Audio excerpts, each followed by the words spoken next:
This show is intended for adult audiences. You know, people with bills, backaches, responsibilities, and a functioning sense of humor. It contains strong language, stronger opinions, and the kind of jokes that might send the emotionally fragile into a full-blown meltdown. If you're easily offended, perpetually outraged, or think words are violence, this is your cue to clutch your pearls, grab a blankie, and sprint to your nearest safe space. Or, you know, just get in the sea. We won't miss you. For everyone else, buckle up and let's have some laughs. Rated D for dickhead. You are coping and seething. You just can't accept what you're seeing. Yes, you're coping and seething. The truth it is scalding, and now you are molding and coping so hard. Coping and seething. Hello, you dirty little boys. Are you interested in my body? I'm gonna come. Nice tits. A real set of badonkers. Packing some Doban hunkeros, Baghanaga hooks, humongous hungalonga no logongas.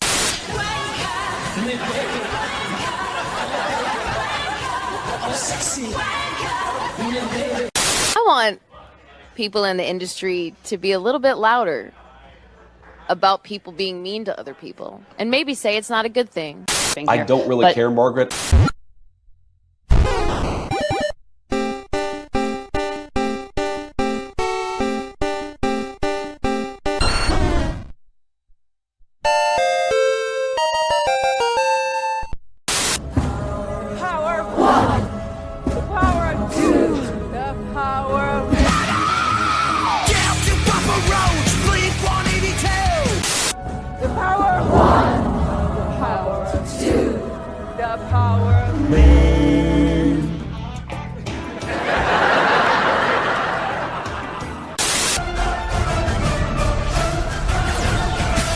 Hello. I'm off. Basically, run. What's going down, babes? Show me the loving. Silence! You are too gay to be the doctor. I'm wonderful, and I'm the most amazing person in the universe. Exterminate!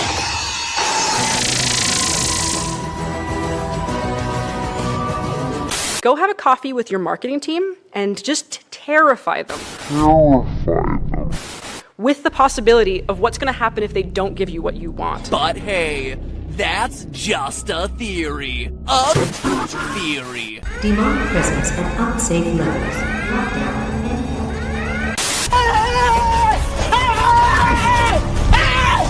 Why are you running? Let's take some dope. I am like, I have had hallucinations on weed before. if I get that high, Them babies, Alyssa. Disabilities. I wanted to finish Elden Ring, goddammit. He's a piece of shit. They don't know what the fuck they're doing. They don't know what the fuck they're doing. the reason why DEI was put in place in the first place was incredibly disingenuous. Racism and sexism, people being discriminated against. This was put in place to try and Disillusion young dudes. white men or straight people. Someone's getting a job over them that doesn't deserve it. People are missing out on jobs that deserve it more than a person who's getting it because they're a woman or because they're black. These people are making a lot of money, print money, cash, money, well, capitalism. Raise a bunch of money, more money, heaps and heaps of.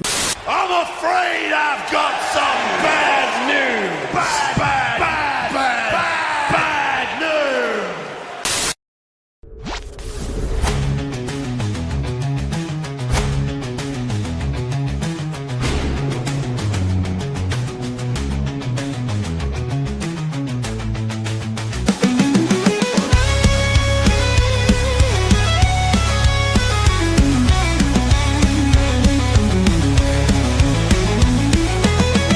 Done with the laws from our legends dwell.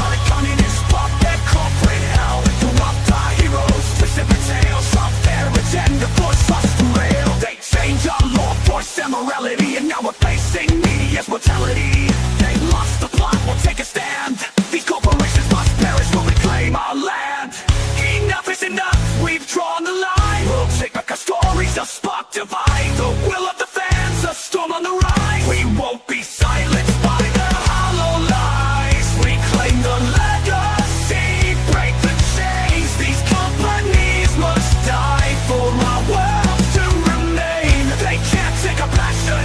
We're holding the gates for every fan stands protecting the will to create. We are the true keepers, the defenders of lore, and we won't stop until we settle the score.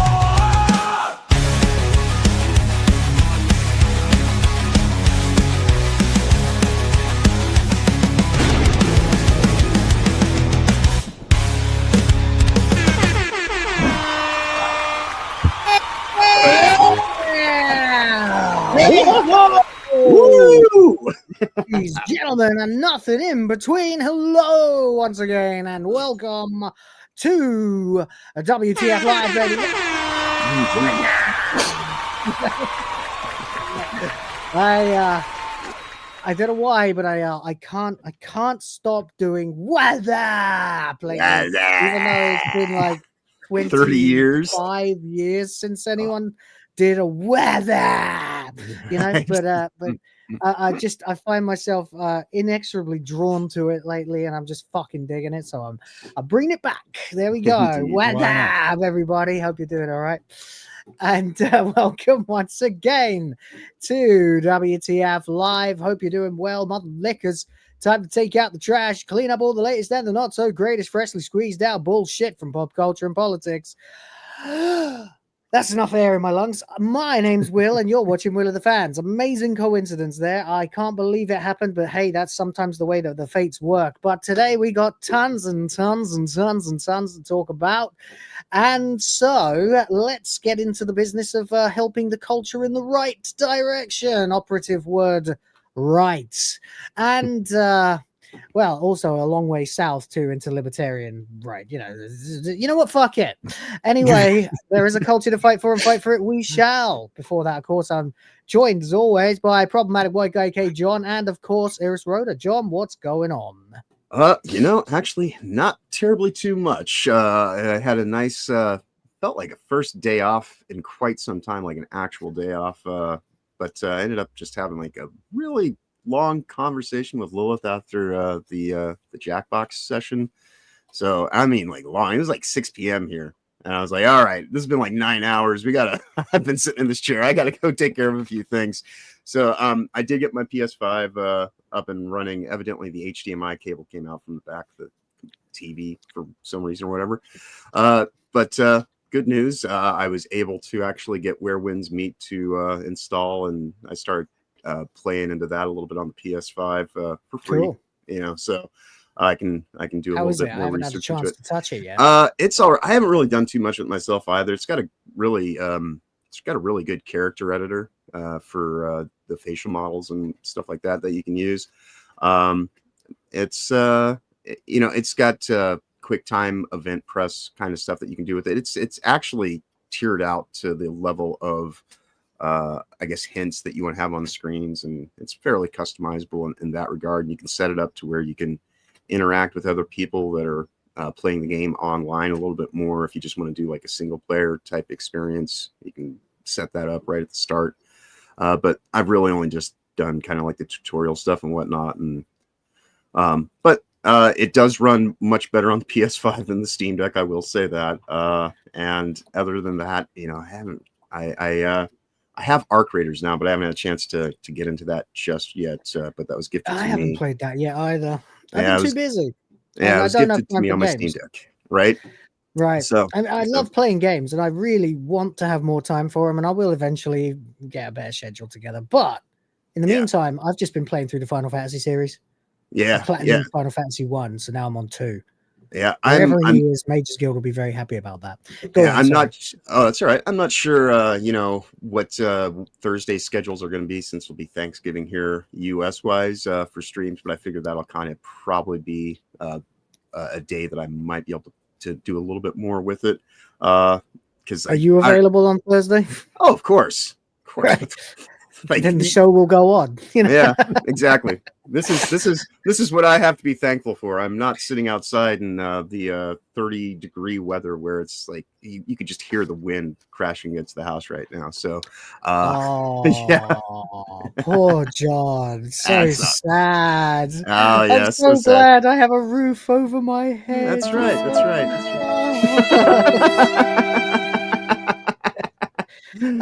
Look, mate, I tell you what, not to be too gay or anything, but we're pretty thankful for you, as a ghost and all that shit, It's so gay. Yeah, I tried. I'm going to be totally honest with you. This is sounding really gay. But yeah, other than that, it's been a pretty low key day, which is nice. I just woke up and made some coffee, and let's fucking go. Let's do this thing. Lovely. I've been on the diet, of course, still. So, although it was niece's birthday, so I took everybody out for various things. We went and got some photos taken of the family. It was nice.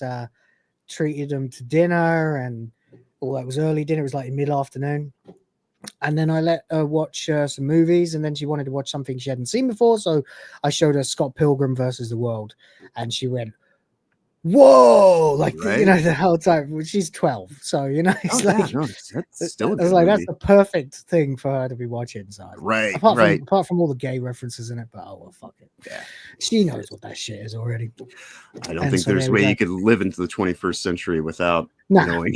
And at least they play it kind of for laughs. Oh so, like how Wallace Wells is just this mad, incredible seducer of men. Like every guy he meets, he ends up in bed with. It's fucking weird. It's funny. Right. It's really gay. But anyway, enough about that. Rhoda, how are you doing, sir?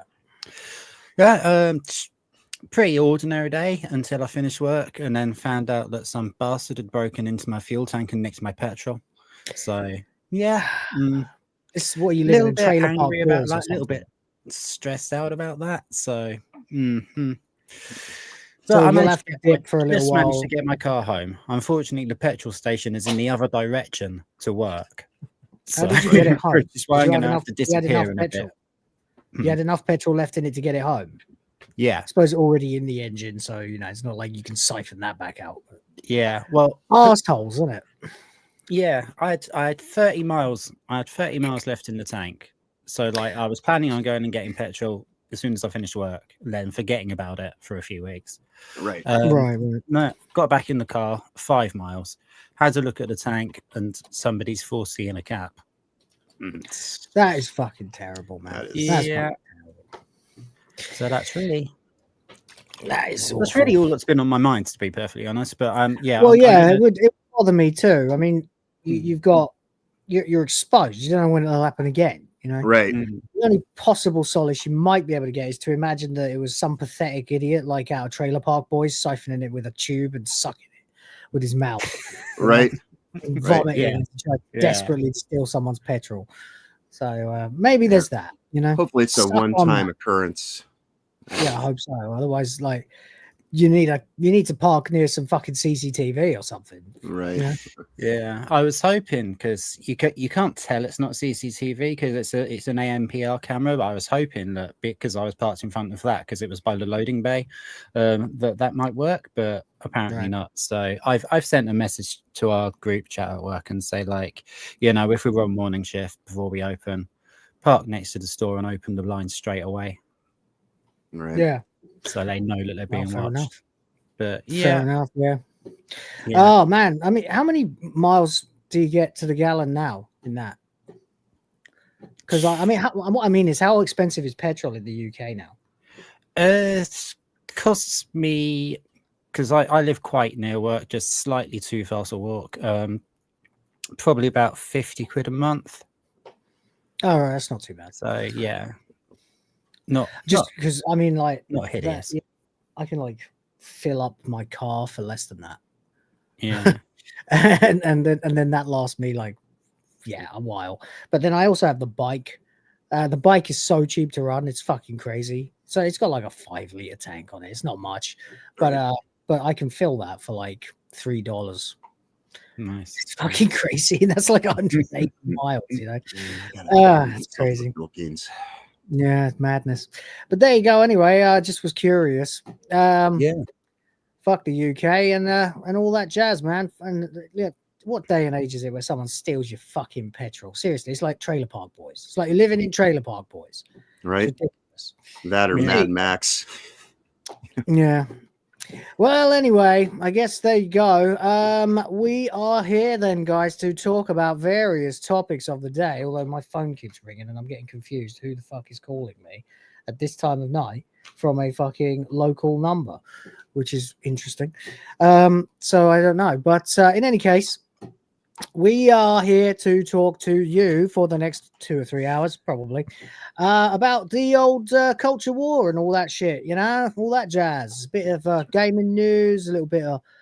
Actually, I don't think we've got much movie news at all today. The only real movie news at the moment is that Disney's felted and there might be a Yoshi movie. Oh, and everyone's talking about Wicked.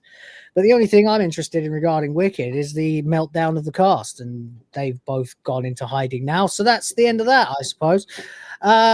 There's the Doctor Who thing with the fake picture, but we all sussed that out yesterday. And other than that, it's really just a bunch of people jerking off RTD with puff piece articles. And if you want to see stuff about that, well, then I have videos coming up. So, yeah, we'll talk about gaming and shit today. So in the meantime, then, if you would be so kind, please remember to like the bloody stream. Like the stream.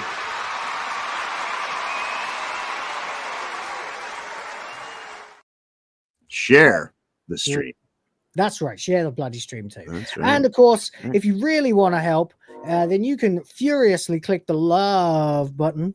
Click it hard over and over and over again until something amazing theoretically might happen. And at the very least, you'll probably bring some more people this way to talk to you. So that's nice. But of course, in the meantime, let's talk a little bit about this super chat that we've received from somebody called Dramatica Lauer. I don't know this person. Says, been so scared everyone will forget me. # sick life. Are you on the right show? Yeah. Whoever you are, because I don't know who this person is. Apparently, we were going to forget them, but I don't remember forgetting anyone. Feels like I would remember if I'd forgotten somebody, you know. But right. I don't know. There it is. Did I forget to remember, or did I forgot to remember? That's what it is. Just like Home Alone 2, yeah, like that ridiculous line of dialogue that doesn't actually solve the problem of the woman who is homeless. Indeed. I don't know who this person is. Dramaticalor. Dramatica. Okay. Dramatica. Is that like tikka masala? Sounds pretty good. Is that like a madras mixed with a tikka? It sounds all right. Tikka madras. Oh, maybe when you get halfway through the dish, they like just come over and they spill it on top of you and cause a scene. Yeah, I don't know, but they're going nuts in the chat. They must be someone of some importance though, because they've got a wrench. So I wouldn't cry too hard there, lore drama tika. I would. Oh, fine. Shut up. For fuck's sake, Laura. Of course, we're not going to forget you. Who the hell could fucking forget you? Yeah, throw those ones up, everyone. Yeah, throw up the ones. Acknowledge the mascot. She is here among us once again. Thank you, Laura. We appreciate you. Thank you for the Aussie 299 and welcome back. How are you feeling? Hope you're doing well. Of course, I just knew that she would freak out if we did a roast. So you know, yeah, the DTC, the chief is here. She's been suffering quite badly lately, and we know a little bit about it. So, like, genuinely, we really hope it's getting better. But we are just bloody happy to see you, to be honest. So you know, it's always nice. A lot of people have been getting various things wrong lately, and we've, you know, obviously like old man Cad, we know about him. He had an accident and now he's felted for a couple of weeks. Hopefully he'll be back soon. He's on the mend, hopefully. Obviously Majors Guild has had a fair bit of crap happen to him. So did I not long before that. A few things happened to me actually. And but I think I think even now, still, Dramatic Allure with all the crap that's going on with her, that's not a fun fucking thing to happen to a young woman. So, all the best there, and of course, we ain't gonna fucking forget you. Don't be stupid. And Hunter71498 is here for $2, and I'm really annoyed with YouTube with these handles now, because some people didn't have the same name, so it's getting confusing, because I'm kind of just sort of on an autopilot sometimes with people's names, and then it just changes, and I'm like, wait, I know the icon, but the name doesn't. Yeah. So, but in this case, it's all good in the hood. Thank you for the 2, and says literally nothing, like a freaking Chad. Well, nothing I can do except this.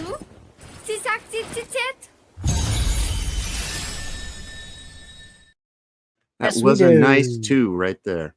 That was a couple. That was a couple right there. Thank you very much for the 2. Appreciate you. Alrighty then, we are going to get into some, into some subjects. Now, we have a choice. I'll leave it up to you guys. What do we want to talk about first? I'll leave the best for last, but we have obviously the Great Rebellion. We've got some Expedition 33. We've got a Ubisoft thing. We've got a Valve thing, and we've got a Rockstar thing. So I have the Rockstar up first, in case you want to talk about that. I'm here for the duration, so I'll let Rhoda decide. All right. What do you want to talk about, Rhoda? Let's talk about the Expedition 33 thing, because I'm not entirely sure what's happened there. It's only a little thing, but it's a nice thing. It's a good story. Nice, positive story to get us started off. So, okay, no problem at all. Let's do it. Good news. Yeah, good news at last. Good news, everyone. And there we go. So this is just basically the fact that Expedition 33 got obviously nominated for 12 different potential wins, although a maximum of 10 at the Game Awards, because one of the categories is best performance, and of course we know that we've got Jennifer English, who no doubt if she wins will make it into another big speech about queer joy, and she can suck it. I put her in the thumbnail only because I intended to just reference what an utter dickhead she was in that golden joystick speech. I'm not actually going to talk about it unless you guys want to, because holy shit, that was embarrassing. Wow. She seemed so based in the Expedition 33 interviews as well, you know? No, that's the great thing about writing, I guess, is that if it's good enough, it can transcend the actor or, the performer. Exactly. And of course, she did play Mael, but then she tried to make her gay journey into something comparable to Mael. And I don't know if either of you have played and or finished Expedition 33. John, you haven't yet, have you? Not yet. Rhoda, have you played it? I've only watched it. I haven't played it yet. But you know the story? Vaguely. Okay, well, I won't go into any spoilers then, but basically Mael has a very unique experience through the events of the game, and undergoes a couple of, dare I say, transitions. No, she doesn't become a fucking tranoid, but she does have an awakening of sorts that kind of happens, and it's all to do with the nature of the world and the reality versus what you know what, I'm not going into it. It's way too precious. I would never spoil it. Regardless, though, she is a character who undergoes some hardship and some sort of amnesia. Let's just say that, and has to ultimately awaken as what she really is, basically. And that's about as much as I can tell you without ruining everything. So there we go.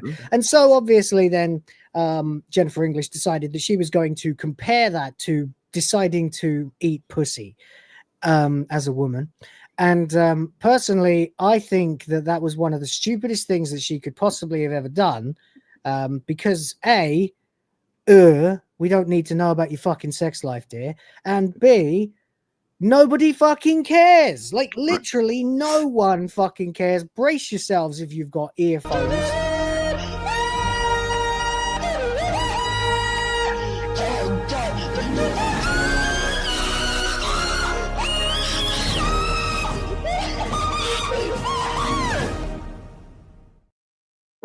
Yeah, I do Fascinating. I do find it odd here in the 21st century. Everyone is constantly, up in arms about the top-down driven security surveillance Yeah. state, and for good reason. But a lot of people don't seem to understand. You have a right to privacy. Yeah. You don't Yeah, have right. to tell us every little fucking Every detail little about. thing about your fucking life, and it's just a virtue signal, Right. and it was cringe, and so there you go. I mean, that's really all there is to it. At the end of the day, I don't want anyone to not play Expedition 33 out of some defiant thing. Yeah. Look, at the end of the day, she turned in an unbelievably good performance. Everyone in the game did. Speaking of, to get back to the actual topic, Charlie Cox is one of the others who was nominated for his performance, as he did the voice of Gustav, pictured here, who is your main character for the first bit of the game anyway. And at the whatever. And Charlie Cox does a very good voice performance, even though he himself reckons that he barely did anything. He's a very humble man. And the other one, of course, is Ben Starr, who plays Verso, who shows up for the other bit of the game and becomes kind of your de facto playable main character. And he does a fantastic voice performance as well. He also played the main character in FF16, whatever his fucking name was, Clive, I think. Clive, yeah. Right. I didn't play 16. I'm just done with that series until they become Expedition 33 again. Basically everybody did a stellar job. Every single person of the main 6 characters that you at some point or other play as in the game, there are just brilliant, memorable performances, fantastic writing, fantastic performances, fantastic mocap. Obviously, when we did our predictions for the Game Awards last week, I think I ended up going with Ben Starr out of defiance, even though I know Jennifer English is going to win. But of course, I did say that Jennifer English was going to win because she's a woman. What I forgot is that she's also a lesbian. Now I'm more certain than ever that she is going to win. So I'm ready to get felted on that one. But whatever. Anyway, the point is, Charlie Cox, I did say, probably wouldn't pay any attention to this or really care because he's a movie actor. Mm-hmm. But I kind of didn't factor in how nice a guy he actually is, like a real salt of the earth bloke. Right. So what's happened is one of the actors nominated for Clair Obscur Expedition 33 has spoken up about his surprise nod. It's of course Charlie Cox. So what happened is Charlie Cox did this little statement when he was interviewed. I don't know where he was or what the context was of this. La Com Animex in Mexico, Daredevil actor Charlie Cox is asked about his nomination for his role as Gustav in Clair Obscur Expedition 33, but instead he decided to pass on the tout, if you like, the clout as well, to Maxence Cazorla, who was the guy who actually physically played the mocap of Gustav, which is weird because Gustav was played by a guy who looks nothing like Gustav. Gustav looks like Robert Pattinson and has Charlie Cox's voice. And somehow it made a fantastic character. So, but whatever. Anyway, here's what he said. Let's have a listen. Yes, I'm thrilled for this nomination. I've said this before, and I think it's important to say that I'm also, I think there's an amazing French actor by the name of Maxence Cazorla, who did almost all of the motion capture for that role in that game. So any nomination or any credit I get, I really have to really give to him, because I kind of believe that the performance of that character is really down to him, and my voice just was part of that process.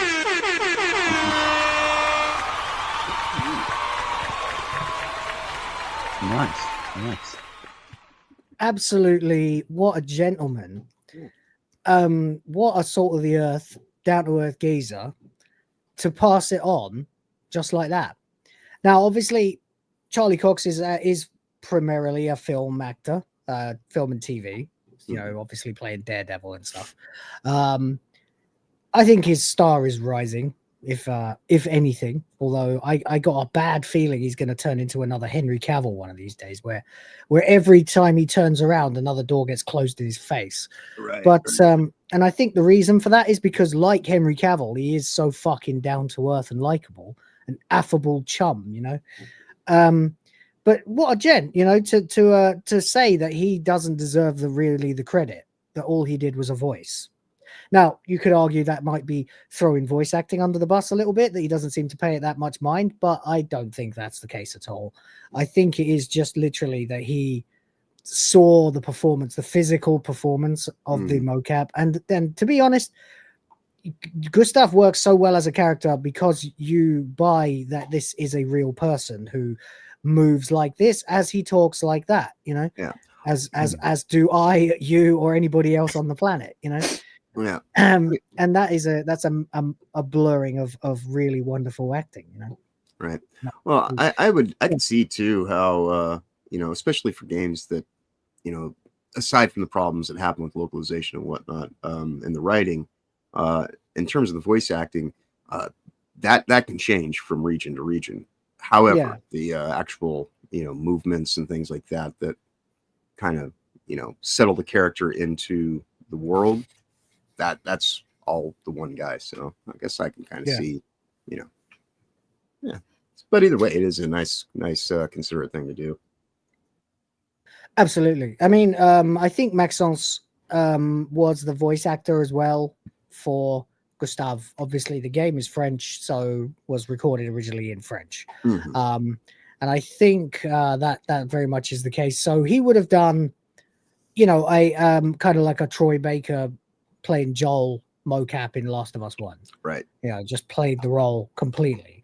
And then they would have had to do different lip sync and have Charlie Cox provide the voiceover separately. Right. So actually, I think he has got a good point there that, you know, the role really belongs to Maxence first. And I don't see him getting nominated for anything. So, you know, what just a nice bloke, though. What a lovely thing to do. Compare and contrast that to the kind of speeches you see at the Oscars. In fact, compare and contrast that to Jennifer English the other day. She made it all about her. She made it all about herself, all about her lesbotic journey and how that pertains to the journey of Maëlle, which has nothing to do with it, you know? Right. I mean, at the end of the day, she's referring to Maëlle leaving Lumiere at the start of the game to go off and join the expedition, even though she herself is only like 15 years old or 16 or something. I can't remember. But no, I think she's 15. Yeah. So, you know, she doesn't need to go. The rest of them are 33. Or whatever. They're you know, they're all fucked if they don't go. Then they are guaranteeing themselves to die the year later in the next Gamage. Don't worry, guys. I'm only spoiling the first 10 minutes of 3. Yeah, it sounds like a Logan's Run type setup. The basic premise of the game is thus: there is a city called Lumiere that has somehow become separated from the mainland by this event called the Fracturing. Now, you find out exactly what caused that way later, but you wouldn't believe me if I told you. Like, you genuinely wouldn't. The result of it then is this fucking great big monolith that everyone can see from everywhere on the flat planet. And if you like, and every now and then there's this giant like being there, if you like, called the Paintress, who is permanently sat down in the fetal position as if crying her eyes out, except one day every year stands up, wipes away the number and paints a new number, and everybody that's older than that age dies. They just simply vanish, like Thanos. Interesting. Right. And so every year the population gets younger. The point of having children becomes less worth it. Meaningless, right? And you can actually sort of work out, like, if you're this old now, you have this long to live if every year the maximum life expectancy gets a year younger. Right. So it's bleak as fuck and horrifying.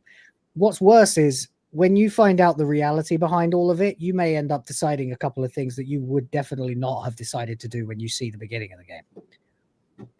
Interesting. Intriguing. Live with the content. But then, no, you have to decide, and you all decide based on. People told me I made the decision that I made because I'm a father, and I would do anything for my kids. You have no idea what I'm talking about. It's wonderful. Play the fucking game. Somebody give John Expedition 33 for the love of God. I would be ever so grateful. Well, the point is, though, Mael, being a teenager, does not have the immediate imperative to go on the next expedition to try and destroy the Paintress. Mm-hmm. The people who are next in line to die a year later are the ones who will go on the expedition to try and stop it. Right. Whether they succeed or fail, you'll find out the following year if the Paintress gets up and does it again. But of course, everything goes sideways during the adventure, like completely sideways, and as sideways as it could possibly go. Like you try to think of how ridiculous it could possibly turn out to be, and yet how simple at the same time, and then double that and multiply it by 1,000, and then you'll get the unbearably simple and yet devastating answer for what is really going on in this world. Okay.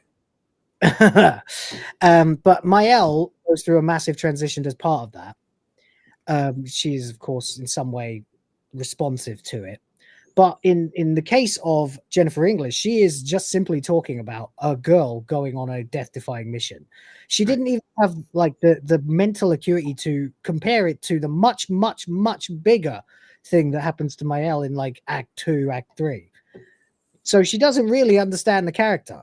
And then to take all of that and boil it down to just, I'm a lesbian now. It makes my fucking blood boil. Compare that to this lovely gentleman here who says he's very happy to be nominated. He's very pleased, very proud, and humbled. But actually, you should be giving the award to the guy who actually captured the character in the first place. Right. I'm just a hired gun. Yeah, he's basically saying he was the localization VA. Yeah, he was. He was. But because it's English, it gets all the prestige. Yeah. Right. And there you go. So, I mean, I just think that is a lovely thing that he's done there. Just genuinely, he says my voice was just part of that process. Yeah, because it was really, and that's true. But so there you go. I just think, if anybody deserves to win this at this point, unless Ben Starr comes out and says something truly like humble and philanthropic and lovely, then he really deserves it. Because what a gent, just to be so humble is exactly the kind of person you want to nod and say, right, you deserve it. Right. And then give it to Maxence. Charlie will send Maxence in his stead to go collect it, Yeah, not knowing anything about the game to go and kind of do something so selfless kind of seems like that's kind of what the game's about. It is. The game is about sacrifice, yeah. It is. What you would sacrifice if you had to. Yeah. Or even if you just chose to. What you're willing to sacrifice, even if you may not have to. Indeed. But you can guarantee a better result. But there you go. That's why the game gets in your fucking head. There's also layers and layers of context and subtext in the plot as well that you can totally miss if you're not like I've gone through hours of people's YouTube videos dissecting the characters and the story after I finished that game, and I just realized like, whoa, I missed so much, and I almost figured out what it was. Like almost like 90% I had kind of figured out, but that 10%, boy, fuck, what a twist. And it changed my entire perspective of the entire game, the entire world, every single character, and how important things are relative to each other. Interesting. Like genuinely, it's a great game. It's a fucking unforgettable game. Slay Every Game says I always get Charlie Cox and Charlie Day confused.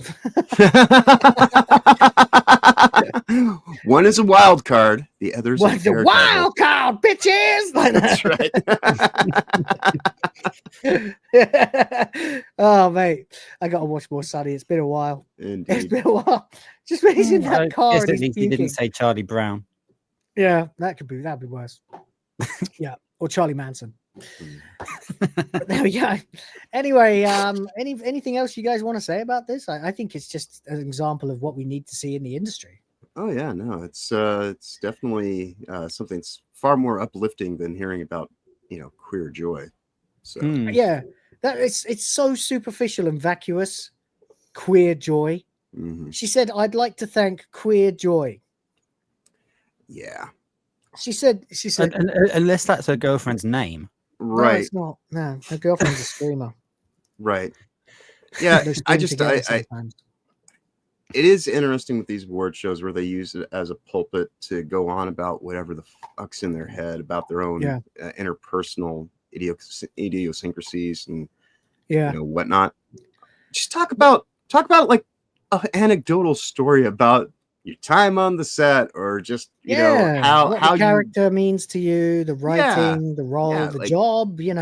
Yes, something that's actually pertaining to the reason that you're there for the awards. It's not to celebrate you per se, like it's to acknowledge your work and making a group, like an art piece that takes many people's input and focus and drive to actually bring together. It's especially in movies and games specifically, it's not a one person operation. All those people are, it's like trying to decipher the most important piece in a clock, all of them working together. That is because it's about time and and keeping that going, which I guess to some degree you could say about Expedition 33 based on what you've mentioned here. So I just think it just goes to show the kinds of people, and it's very disappointing because I actually quite like Jennifer English. I've seen her in several interviews. I know she's very talented. She doesn't need to sit and have a wank about herself and her lesbianism. She could instead have literally done what Charlie Cox did and just say, well, credit to the French actor who brought this character to life before me and helped when it came to pronunciations and stuff, because they had some of these people on the set, of course, to a lot of people did it remotely. I know that like Andy Serkis did his lines remotely, but a lot of them were in the studio. Ben Starr was there, and they were working to get the French pronunciations right, because they do swear a lot. But then every now and then they randomly swear in French. So instead of saying fuck, they'll say putain, which is like fuck basically in French, but it also kind of comes from the word whore, but it's basically that. Because I know a lot about this stuff because I'm interested. But then they don't know how exactly to pronounce these things, so they had people there to make sure that they knew how to pronounce it, including the creators, of course, as well, who are all French. So there you go. Anyway, masterpiece of a game. I'll take any opportunity to talk about it because it really is a must-play fucking bucket list game. Like a stop everything and play this. This is Will's Death Stranding. No. That Metal Gear Solid is my Death Stranding. This, I don't know what this is. This is my new Final Fantasy. This I put up there with FF, the best that FF's ever done. Yeah. And like any game that has ever fucking got in your head and fucked with you as a player. Yeah. To make you wonder like what you would do in a situation like that is something that only games can really do. We the last time people started talking about games as real art was Last of Us 1, and that hasn't aged so well, but I feel like with this one it's really like I don't know how they could fuck it up. I honestly don't want them to make a sequel. I would appreciate it if they would make a completely separate story in another complete and total different universe with basically just the same tones and themes, whatnot. But if they're going to do another Claire Obscure game, then it should be set in a completely different world. Go the Final Fantasy route, have it be completely unconnected, and maybe just have a few things. Now, you could have it set in the universe of Expedition 33 without having anything to do with the world of Expedition 33. Right. And I say that very, very carefully, once again, not to spoil anything, but you could do it. You could have a game that still takes place in the same universe without it having anything to do with this game. if they want to do that, then maybe that's the route to go. Have them tied together very, very loosely by a connective thread that you'd only understand if you'd played the game. But other than that, you know what, we need to change the subject, man, because I'm just desperately trying not to gush everything I know about this fucking game. This is why I'm trying to set up a stream towards the end of the year in the quiet season with me, Smash, and Fake Wizard, where we're all just going to sit and talk about Expedition 33, full spoilers and everything for a couple of hours. Not sure when, but that's what I'd like to set up, and they're all in, so I guess the ball's in my court. Anyway, there you go. That was my long overdue. It's been a while since I've had an Expedition 33 wank, so yay for me. Anyway, right. Fox Hills is off to work. Dramatical Law left a little while ago. Sorry, dear. Thank you for sticking around for as long as you could. Have a nice sleep. And as for the rest of you, fill up the bar. We want to play Jackbox. Come on. Right. Anyway, there we go. Griff. And somewhere, someone is quietly going insane at me doing that. That's right. Anyway, fuck them. All right, next topic then, guys. What do you want now? Rockstar? Yeah. Again, I'll give Rhoda the leeway today since he's the one who's on a timetable. Okay, yeah, I'll only be on for about 25 minutes. All right. Okay. Do you want to do the Rockstar one, or do you want to talk about like Ubisoft or Kotaku? Not Kotaku, sorry.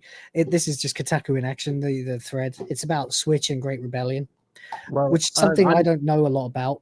Oh, well, thankfully I do. Have to nip out quite soon. So if you want to do the Rockstar one, because obviously that's John's area of expertise. All right, let's do Rockstar. You get your stuff done, and when you get back, we'll be ready. We have, of course, guys, it's Tuesday, which means it's Tuesday tier list time. We will be having a furious rank right in front of you. We'll be ranking ourselves silly for your entertainment a little later on. So support the stream.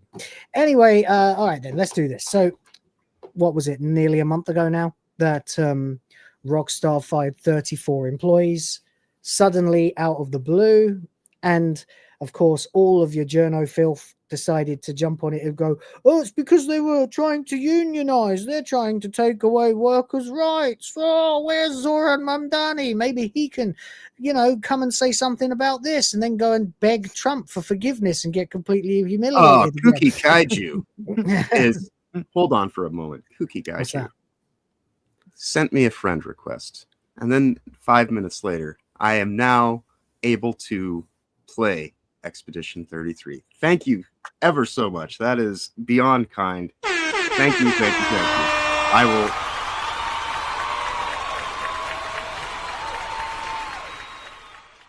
Thanks so much. I didn't hear a word of that, mate. Can you say it again? Oh, yeah. I was just saying, I'm adding it to my library. I'll play it as soon as possible. So thank you again. I greatly appreciate it. Well, I just said it's a stop everything game.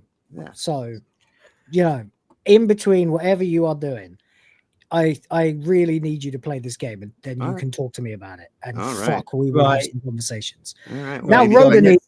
Let's start at the same time then. Let's start at the same time, and we can compare notes. Have you got it, Rhoda? Yeah. You have? Okay, then you haven't played it yet, though. No. Oh fuck! Then both of you, God, yeah, let's do it. We'll bring you in on the fucking. We'll do an Expedition 33 stream as well. Fuck it. Let's have it. Indeed. It really is a game worth it. You could talk about it. Once you've played it, you could talk about it for months. So there you go. Sodok is here for 5 legitimate Poundingtons. Thank you very much for that. Every single person that's intelligent, hardworking, ambitious, had dreams and goals, has abandoned England in the last 200 years. I have. Says we could mention that 15 new achievements appeared for Tomb Raider 1 to 3 remastered, and now I'm hyped. Looks like some development build might have leaked. What's this? I didn't know about this. Oh, really? Dun, dun, dun. I'm going to type bits of your super chat. Rumor that they're going to be that the remaster team are going to be making new levels. Really? I'm not quite sure. I'm not quite sure about any of this. I do find it interesting that our first story started with 33, and now we have 34 in the.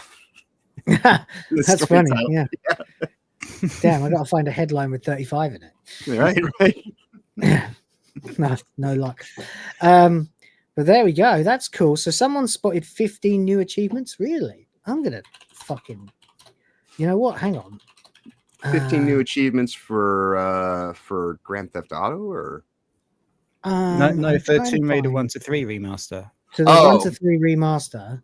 Interesting. Oh my god, I didn't even know about this. You know what? Fuck Rockstar. We'll wait for that. Yeah. We'll wait till Rhoda has to go. Let's talk about this. Let's it's do fun. Rhoda Appreciation Night and have a chat about this then. Fuck it. That's great. That's great news. And thank you very much, Sardok, for 5. Appreciate you, buddy. Very much. Yeah, thanks, man. All right, let's talk about this then. Fuck it. All right. So Tomb Raider Remastered 1 to 3. What? No, I don't give a fuck about notifications. Gets secrets update with 15 hidden achievements. All Tomb Raider fans gather around. The renowned Tomb Raider 1, 2, 3 Remastered Collection has been inconspicuously traversing the updates list in SteamDB for several weeks. But today there's been a captivating twist. Astonishingly, 15 concealed achievements have emerged in the game's database, and gamers are going mad trying to plot the forthcoming events. Could it be that a special mode is coming?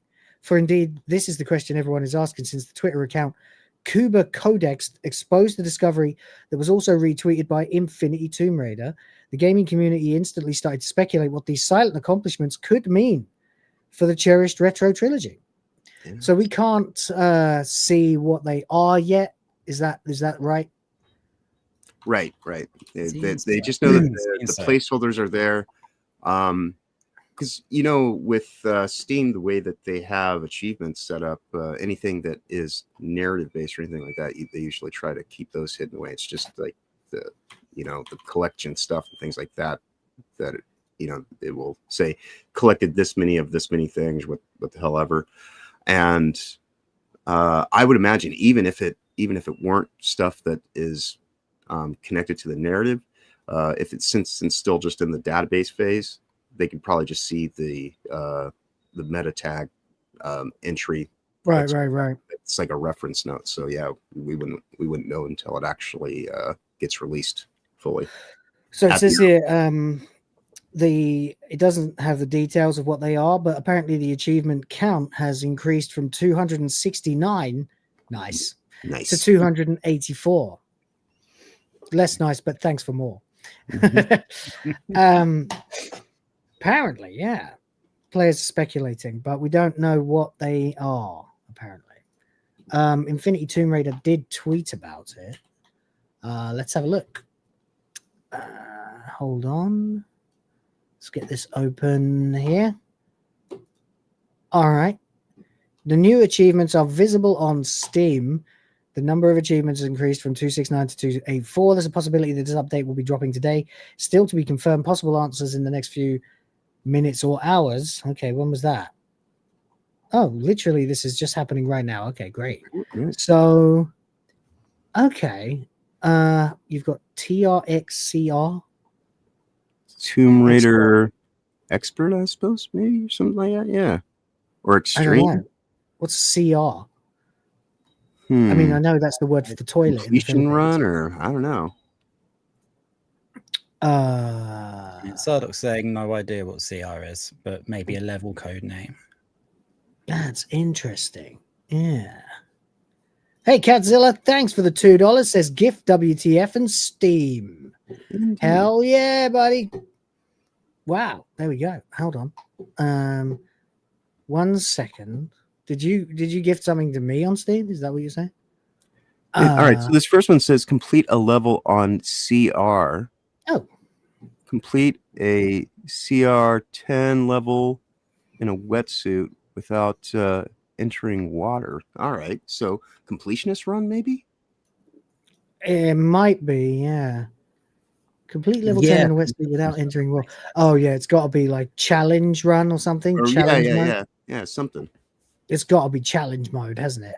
It has to. I know they already had a few of these kinds of things because I remember watching Rhoda trying to navigate the Great Wall's poison darts bit with in the water.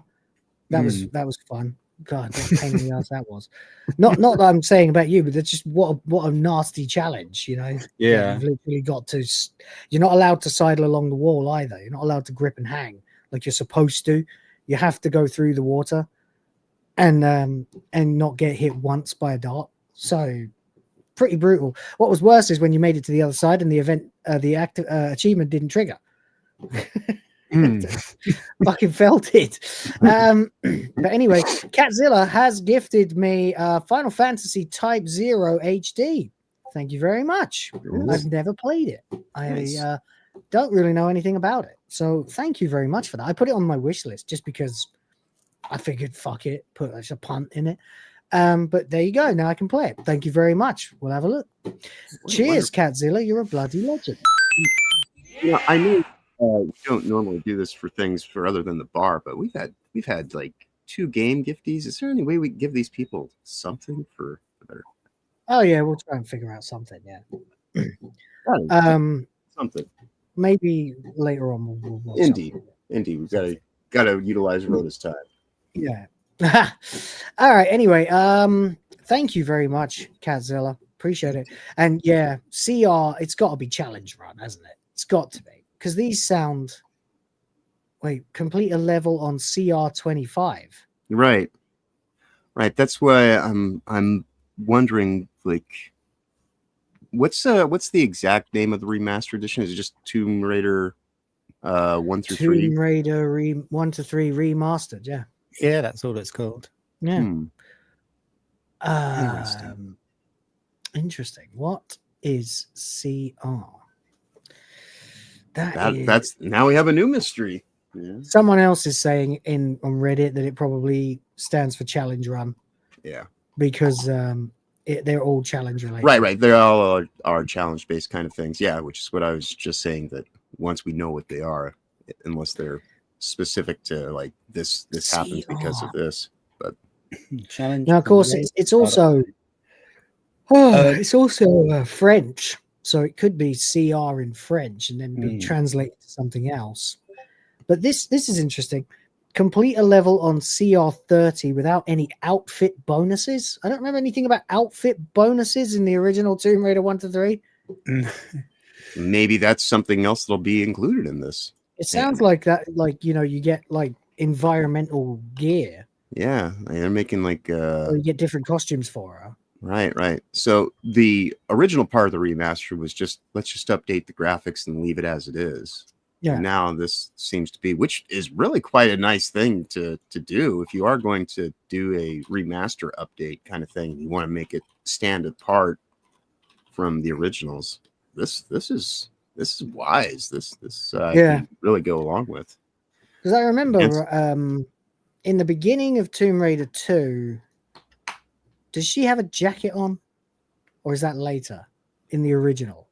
Rhoda would know these things. She definitely has a jacket at some point. Yeah, in Tomb Raider 2. I can't remember when it is. I think it is at the beginning. If I remember rightly. Oh, that's later in Tibet. I've got to run now because it's the only chance I've got to get my petrol. I can go to work. So that's in Tibet. So she gets the jacket and the wetsuit in Tomb Raider 2. And Tomb Raider 3, she has like 4 different outfits because you go to 4 different parts of the world. So that's there you go. Yeah, just curious. There might be like a reward for doing it in your basic gear from the house or something, you know? I don't know. Anyway, that sounds really cool. I can't wait to hear more about that. Indeed. But in the meantime, thanks for bringing it to our attention, guys. That's really cool. And Rhoda, we'll see you shortly, mate. Yeah. Safe travels and get back swiftly. Yeah, I shouldn't be more than 25 minutes, really. Sounds good. All right, cool. Cheers. Take it easy, buddy. He's just got to go and get petrol, of course, because he got fucking robbed. Which is disgusting. That should never fucking happen. That's really fucking rotten. That's a terrible thing to do to someone because they have no bloody clue. Right. Like, you know. Anyway, whatever, I guess. State of reality. Yeah. Well, anyway, let's see now. Even though I won't mention it, the name of the town that it was happening, kind of appropriate. kind of funny. Yeah. All right, let's move on then. You and I can talk. So, for those who don't know, Sardar, basically, Rhoda was at work, I think, and he got to his car and discovered that someone had Emptied his broken tank. into the petrol tank and like keyed their way into it or something, and nicked his petrol. So then he had to drive home with what was left, but didn't have enough to get back out to the petrol station. So now he's got to get a lift to the petrol station with a jerry can and get some petrol into his car without being able to move it. Right. And that opportunity is now or never. So that's why he's had to ditch. He will return shortly. I know. What the fuck? Who does that? I know, right? And in 2025 in England, fucked, mate.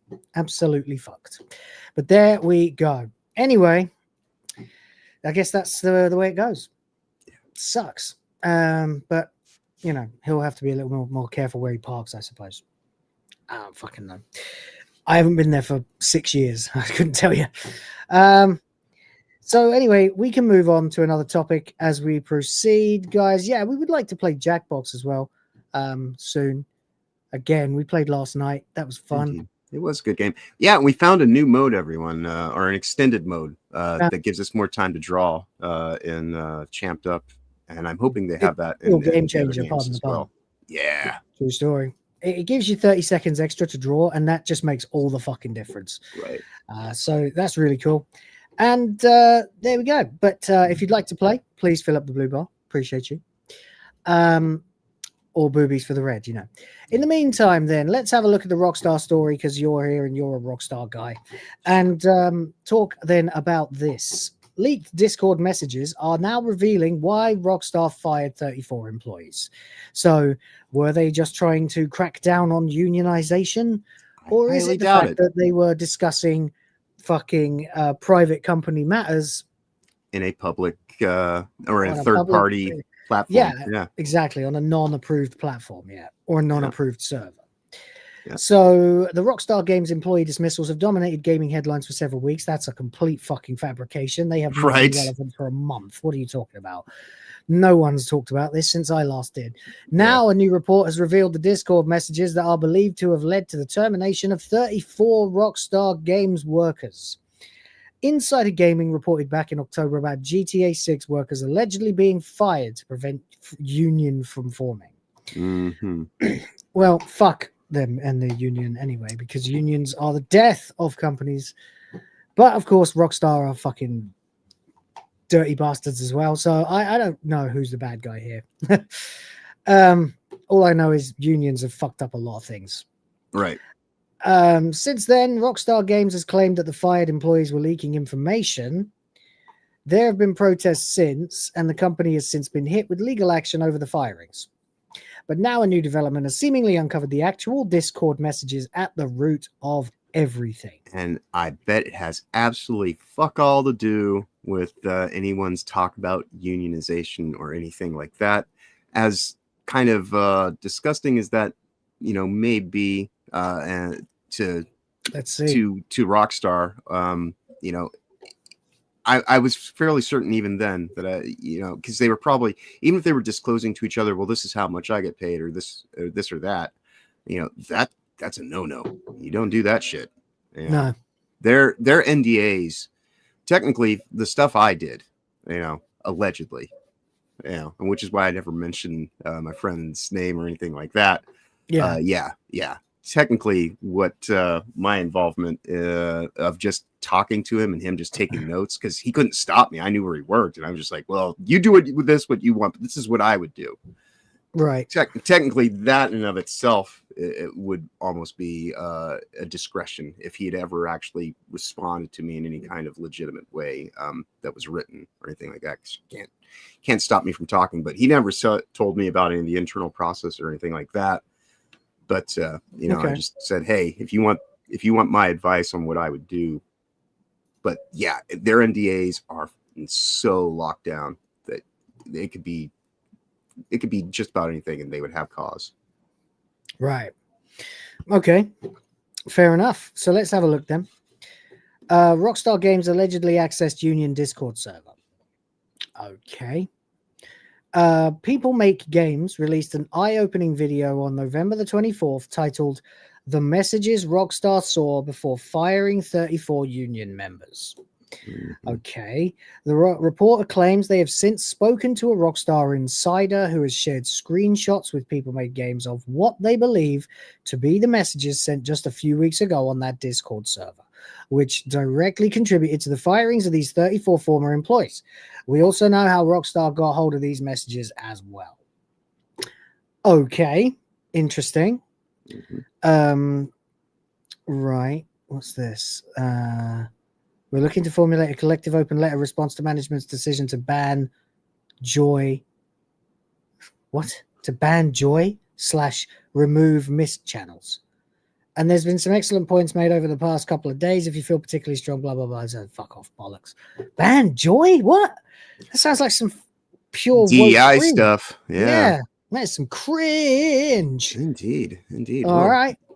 You know, if Rockstar's turning a corner, maybe, just maybe, who knows? Yeah, hey, Cracker. Hey, yay, guys! I'm still available to, do QA testing for you and try. Oh, fuck it, so am I. Yeah. Anyway, according to People Make Games, the source is not one of the fired workers and isn't even part of the union. The Discord server has apparently been around since 2022, no surprise, and consisted of various Rockstar employees. Oh, snap. Hold on.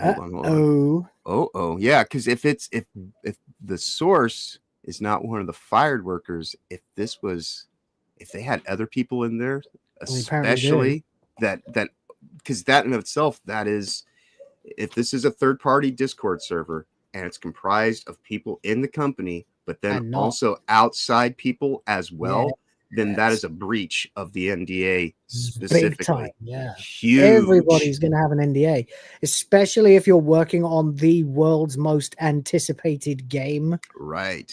Apart from theoretically Half-Life 3. Right. Because again, like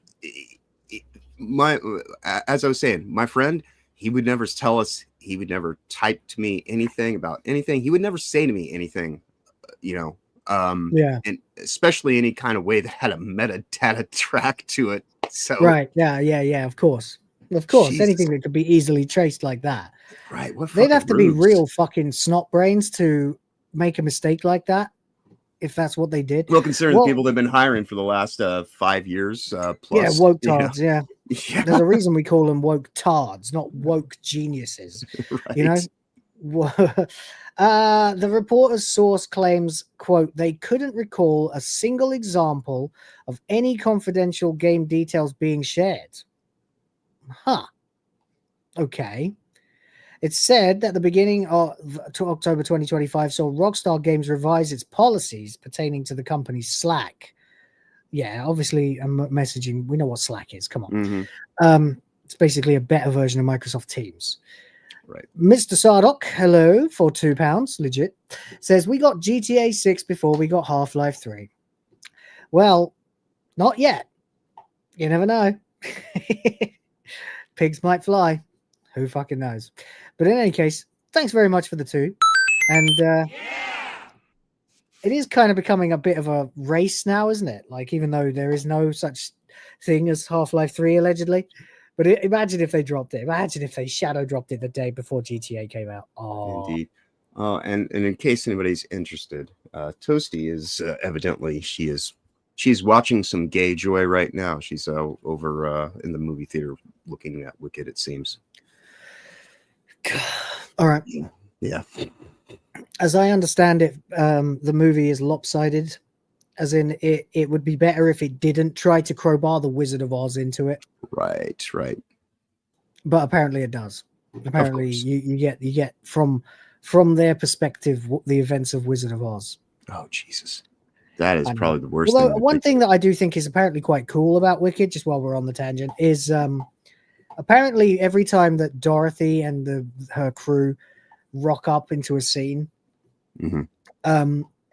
excuse me, the cinematography changes, and they use less dynamic camera angles. They use much more static shots and Technicolor color grading to make it look like a bit like the Wizard of Oz, which actually I think is pretty fucking cool. Yeah, I told Toasty, as long as you're going to this thing, just film it, because she's doing the 4D experience, and she has. You told her to film it. You told her to pirate the movie. Right. Well, no, not so much the movie, but like the 4D experience aspect of it, because she has a video on her. Is that channel. where like the seats shake and you get and like stuff Yeah. like fly around in the air and all that kind of stuff. I did that with I did that in Florida with Terminator 2. It was Yeah. fucking awesome. Yeah, she has a video on her channel that we're trying to get remonetized, obviously, on YouTube. Her one video has less than 400 hours away from hitting the entire 4,000 hours that she needs for views. So she's got like the most watched one of the most watched Wicked clips, or not. It's not even Wicked. It's actually for the Wizard of Oz. She's a huge Wizard of Oz fan. So I told her, hey, at least monetize this thing, get paid to watch it. Fair enough. There you go. Anyway, various non-essential chats were removed, with the company claiming them to be a distraction and a source of poor conduct. I mean, I've been an employee and I've also owned a company, and employees will create their silly little chat groups.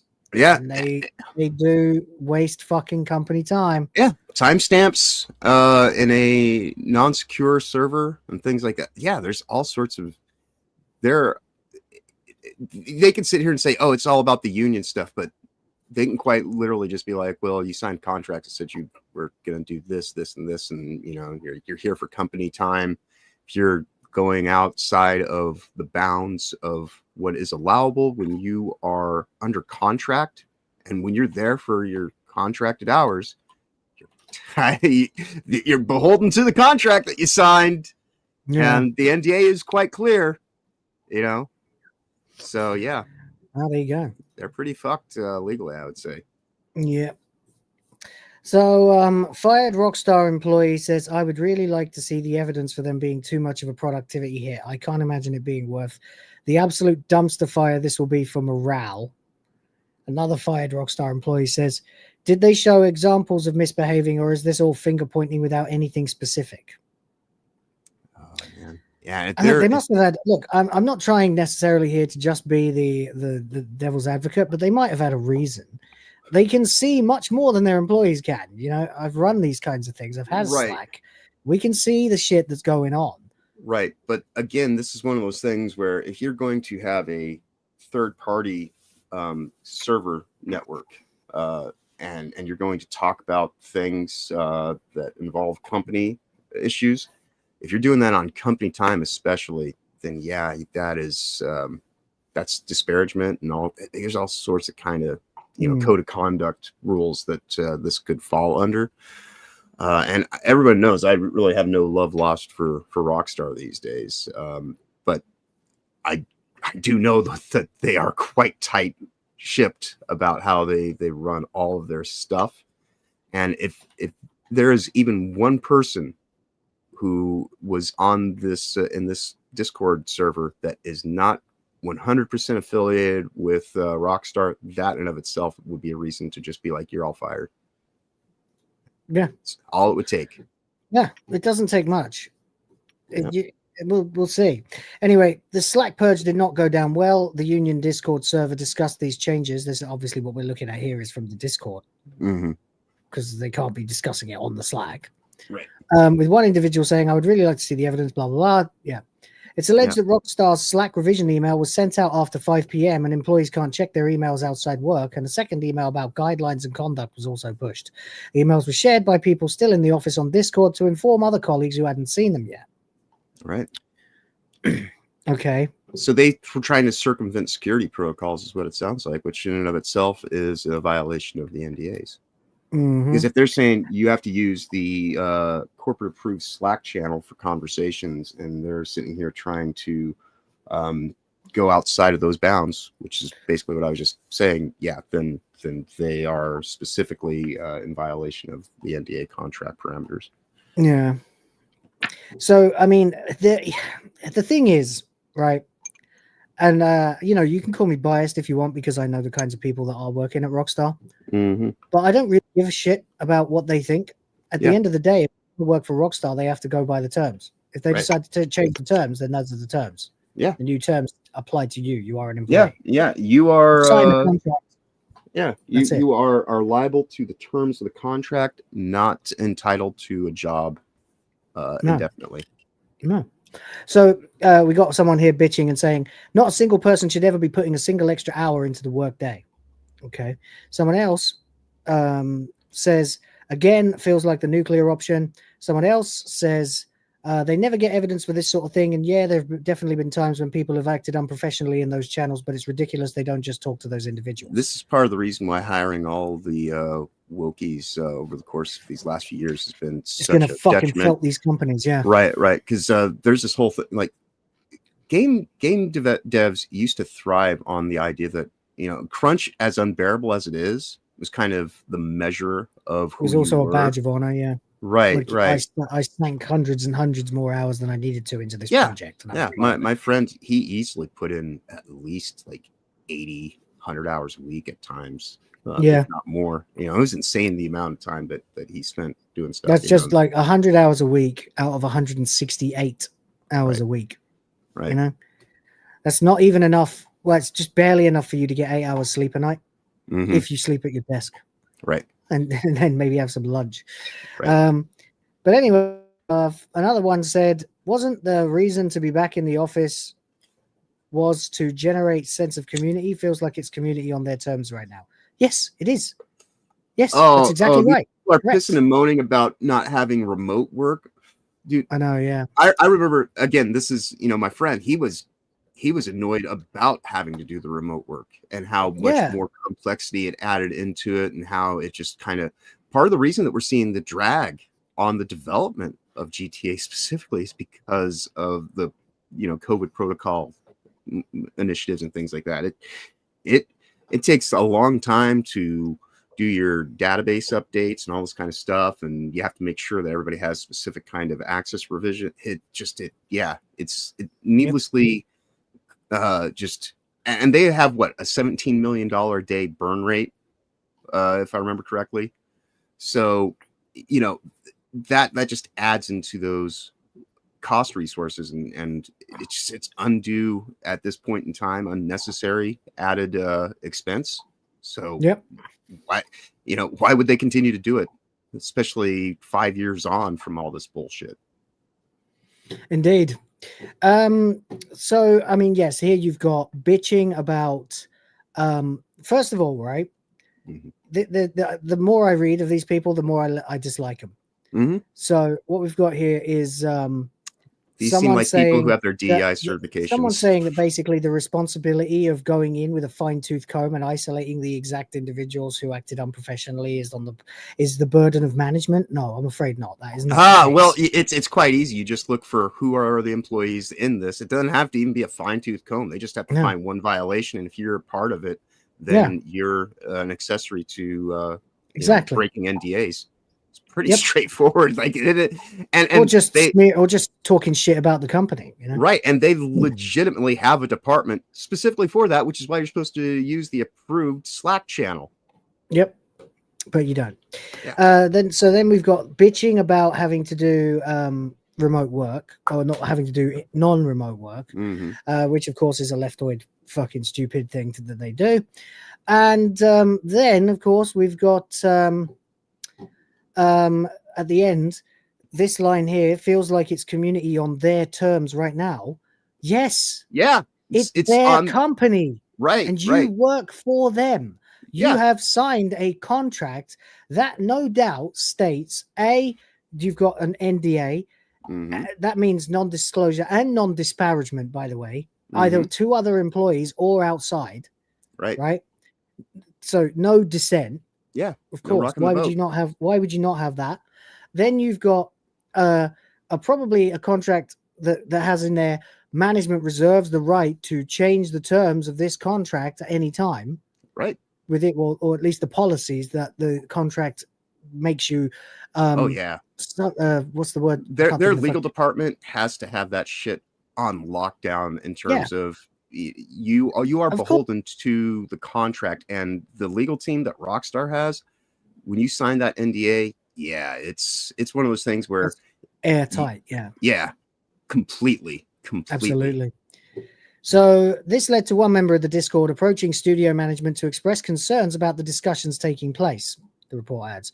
Additionally, I'm told this either contributed to or kicked off an investigation into the Discord by the company, which does line up with the timings we now understand. Yeah, and that's the thing, is the context of what those messages were is obviously actually completely irrelevant.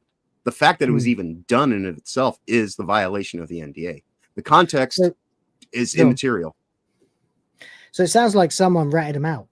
Yeah. So someone in there saw the shit they were saying. Yeah. In this Discord. Yep. Someone probably got an invite, looked at it, and said, I don't want to be a part of this fucking I mean, shit. look at the times. You've got 6/10/2025, 18:37, 18:36, 18:37. They've already gone home for the day. Yeah. So they can't check their email, so they haven't received the email. Someone who was there has then gone into the Discord, told all of them, and now they're all bitching about it. And eventually someone in there sees this dissent and tells management. Yeah. Because they value their job and they don't want to be attached to it. Yeah.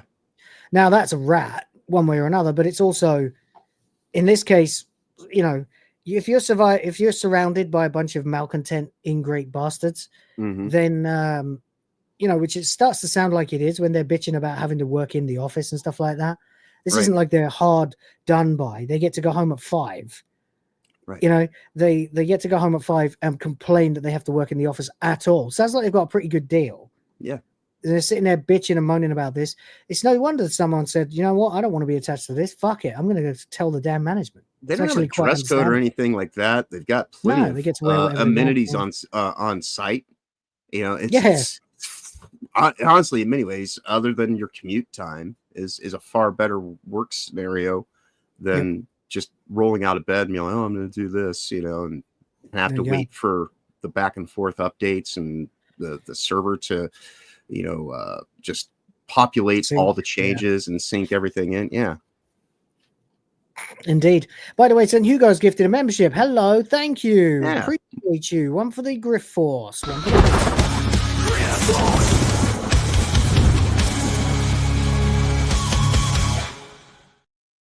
Yeah, there you go. Indeed. Thanksgiving. Anyway, there we go. Thank you guys. I appreciate you, St. Hugo. That is very appreciated. Thank you very much. So that would explain, so this is the conversation that's happening in the Discord. It then gets shown to the management. It's likely then they did manage to access the Union Discord server. Soon after, the whole world learned of the firings, with Rockstar presumably identifying individuals in the Union chat who'd broken guidelines, weren't adhering to policy, and potentially attributed this to leaks. Yeah. So again, it doesn't even matter the context. The fact that they set about to circumvent security policy. Look, they are bitching about the company they work for in a Discord that doesn't have anything to do with the company that they work for. Right. That is an NDA violation in both terms. It's a non-disclosure violation. It's a non-disparagement violation.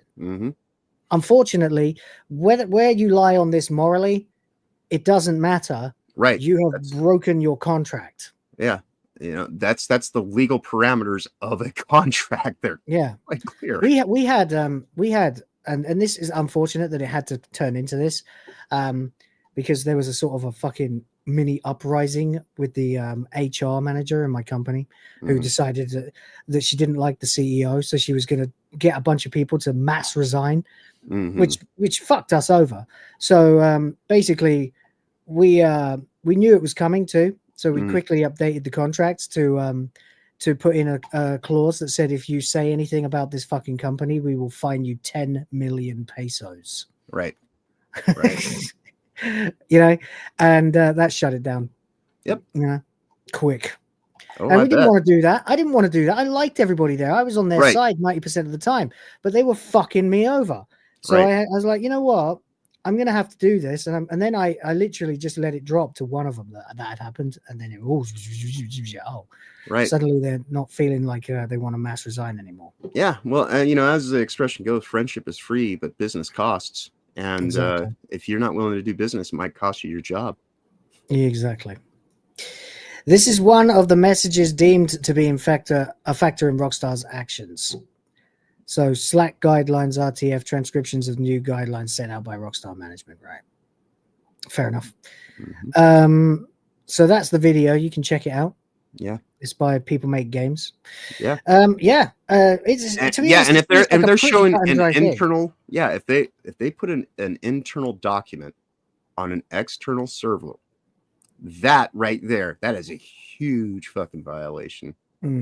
Because the whole NDA that you sign, you're not supposed to disclose what's in the NDA. You're not supposed to disclose, anything about the way that the company is structured. What your salaries are, how this company is structured, anything that is the company's proprietary information. Right. Anything. The boss's name, your immediate manager. Right. What you have for lunch in the building. Right. You can't discuss these. Well, you can talk about things that you bring into the building, but you're not supposed to do it. Yeah.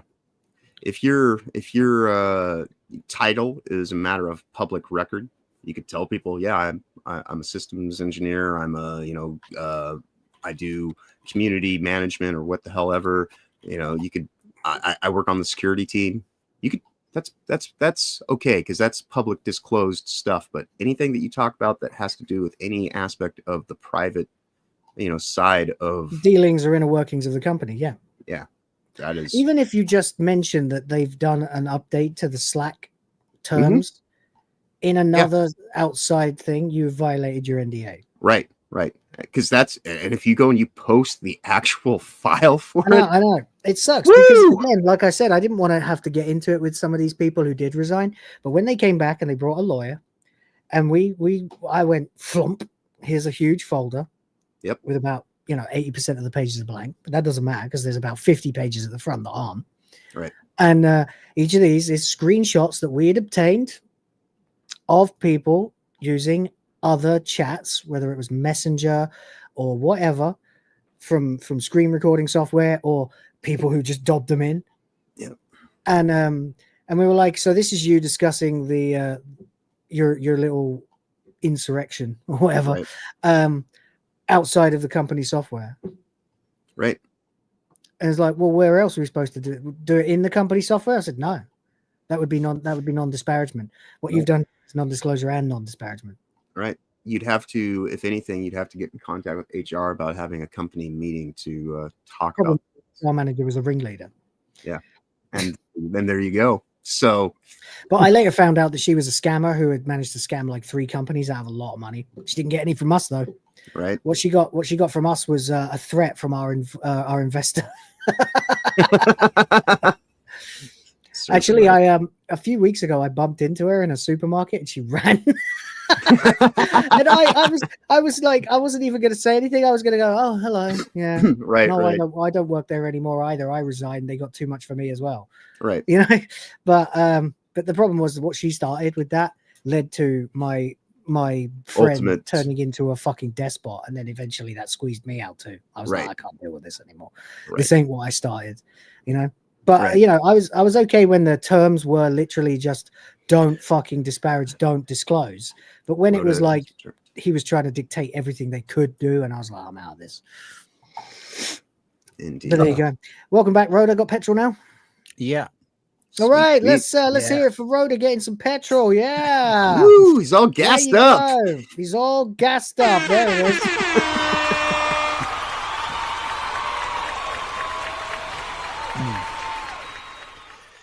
Yeah, 320 miles left now instead of 3 miles.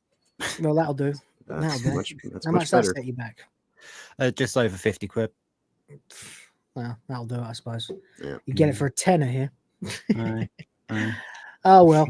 Yeah. It's the third world. People can't afford to pay British prices for petrol. Hello to Lucky in the chat, by the way. Indeed. Just to get you up to speed, Rhoda. Yeah, go on. Just to get you up to speed. So they created a external Discord group that was they joined one, a union Discord. Yeah, and they were putting internal documents on an external server. So, yeah, right there. Yeah, they literally sent a transcript to the Discord, and also they were, even if they hadn't done that, they were bitching about the removal of their fuck around Slack channels Mhm. in the Discord, which Right. is an NDA violation. Right. And they're bitching about lots of things in there. So it's non-disclosure, non-disparage. I bet you the It's cut and joy. dry. Yeah, because if one channel's for miscellaneous, just hey, if you want to talk about shit outside of whatever, but you're here on company time, use this approved channel, right? And the one, and I'm just speculating here, but the one on Joy probably had to do with the ESG stuff and all that kind of stuff. And things are changing, you know? Maybe. You have a right to Anyway, the point privacy. is, they almost certainly were being fucking creeps and perverts in Slack and stuff like that, and that probably would have resulted in what it is. Hey, Furious Dan, how you doing? So at the end of the day, it sounds like they were being really unprofessional on Slack. The company decided to just change the damn policy and wipe the Slack channels. They did it after 5 p.m. so that there wouldn't be any bitching and moaning about it, and they sent out emails which didn't arrive until after 5 p.m. so people would come back in the morning and find out the updates there and then. Someone inside the company then sent the fucking result or the basically the email to the Discord where they were all talking to each other after hours, and then everybody had a big old bitch fest, and finally somebody sent the Slack guidelines to the fucking Discord, thus effectively sending a fucking company internal document to an external platform, And thereby making everyone else an accessory to a NDA that violation. there is probably why they all got fired. Yeah, I mean that's completely fair. You can't is. leak internal memos even if they're completely like benign. Look, at the end of the day, these people can bitch and moan about having to work in the office if they want. Fuck them.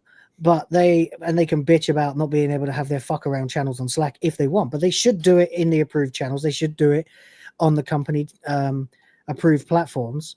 And then of course the only reason that they wouldn't want to do that is because their management would see it. Yeah, and if you are going to bitch and moan about these things outside of the company space, and you go and you take an internal document and put it in an externally accessed, anyone could join this Discord, you know, in theory, whether or not they did or not. Yeah, you just can't have even that and of it's So and the fact that it's a union fucking Discord that's trying to form a union. Right. Because that But it's right not there, about crushing a union. That's just the narrative. The fact of the matter is we can see right here that these people did. and even if the Discord wasn't based around unionization, just that one file right there, anybody that's in there, you know, because if you want to have a private conversation on off company time about your petty grievances and this and that, that while distasteful is not necessarily completely breaking the NDA as long as you do it within the appropriate kind of terminologies. But if you go and take an internal document for the company, but you're circumventing security protocol policies. Yeah. I mean, if I leaked a stock layout memo, I'd be sacked. Right. Yeah, of course. Yeah, absolutely. Yeah, these are company policies that they have to protect the company. At the end of the day, if the company goes under because people are just fucking felt in their company all the time with their pointless, puerile, childish, selfish, fucking communist bitching and moaning, the company goes under. You don't have a job anymore anyway. Right. Yeah, you can't be doing that. It's just an unfortunate reality of business. These, like John said, these people didn't want to do business. Yeah, so they're fired. Cry me a fucking river. Sorry. I hate to say it because I'm very anti-corporate and I'm very pro the little guy actually, but in actual practice, if you're gonna take the piss out of the company to this extent, you deserve everything you fucking get. Yeah, it's unfortunate, and I can only say that because I've been in both positions. Yeah, also been a fucking employee. Yeah, and if you sign those terms, hey, you may find it confining and restrictive. That's the point, and you agreed to that. That's it. So anyway, there we go. Let's move on then. We can talk about something else. The other thing I was going to bring up was, of course, for you as well, which was about the Great Rebellion. Now, the Great Rebellion has been felted by Nintendo, and we like the Great Rebellion actually. I've been in touch. The dev who made it has been really cool. He's personally reached out to me. He offered me a code for it. I had already bought it, so I couldn't accept, but I was very grateful. Roland's great, dude. Yeah, he's a really nice. That's his name, of course. Yeah. I've had some communications with him. A lot of us have actually. And you know, at the end of the day, it's an anti-woke game. It's a very fun, a little basic, but a very fun procedurally generated roguelike kind of thing, isn't it? Like where you go into these procedurally generated levels and fight and fight and fight. But the backdrop of it is basically that you're living in Biden's America, except it's more like Newsom's America. Right. Except it's more like Hassan's America. Yeah. Well, if I remember correctly, it's actually in dystopian Europe. Yeah. They are based out of Austria, if I remember correctly. Oh right, yes. Yeah. It is Europe, of course, but the most clever, like the closest thing. But I for can our say audience, to it, yeah. So that's basically the situation. It's really fun. You should definitely grab it. It's cheap. You can play it. It's a lot of laughs. I myself did get a free copy over a year ago, and I was planning on doing a whole thing on it with former WTF member Dobby on the day he disappeared, and that kicked off a whole other escapade. Yeah. Poor old Dobby. But because the game was just so good, I ended up buying the soundtrack for it, which is also available on Steam, and I highly recommend both. It's pretty thing. Anyway, so what happened was Nintendo didn't want anything to do with the Great Rebellion on Switch, as it is, because Nintendo are woke enough anyway. Especially in America and the European offices. Of course, Nintendo of America is extremely woke. Yeah. Very, very woke. Nintendo of Europe, the same. So they censored their anti-woke game and made it a little bit more generic so that it wasn't so easily and obviously attributable, I don't give a shit, to present day places or possible future dystopian real based situations. on the contemporary timeline that we live in. So they made it exactly. They fictionalized everything rather than having the references in this fictional work to real world stuff, like mentions of WF and things like that. All that got washed specifically for the Nintendo version, and they got everything approved. They did everything like that. They got all the way through on November 7th was when they actually said, hey, in 2 weeks we're going to release this thing. And so they'd gone through months and months and months of back and forth. Everything's perfectly fine. And then just merely days beforehand, someone sent them an email saying that this would be damaging to our brand and reputation to be associated with this game. Yeah, exactly. And that's fucked beyond belief. So the post here, I know you had a chat with him, right? Yeah, we did a 90-minute interview with Roland and Edmund from the company. Yeah. But here's the basically the cliff notes from Kotaku in action. We self-censored our anti-woke indie game for Nintendo Switch. They approved it, then pulled it one day before launch anyway. Update: we just received word from Nintendo. They also take the game off the Japanese eShop. Same reason given. No details as to what contents they have a problem with are. Oh, that's unfortunate. You could get a hold of it through the Japanese eShop there for a few days. You can still get it on Steam. Fuck Nintendo. Yeah, and the Steam version is the actual uncensored, definitive real game. Yeah. Right. And that's part of when they called it the edition 2084 because it was in reference to the fact that the game was being censored. Right. Now, when they say it is hilarious that they censored a game that's taking the piss out of censorship. Yeah. Right.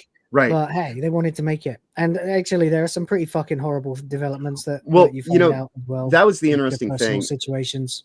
Yeah, when we were interviewing him, we were talking about how they talked about how this is kind of taken on a metatextual kind of level of irony, because when they even, because they put the game out last year on Steam and it did well enough that they were like, hey, Switch is a big user base. This game does play well. Because I told them, I played on my Steam Deck and it is great. If you have a Steam Deck, it is definitely buy.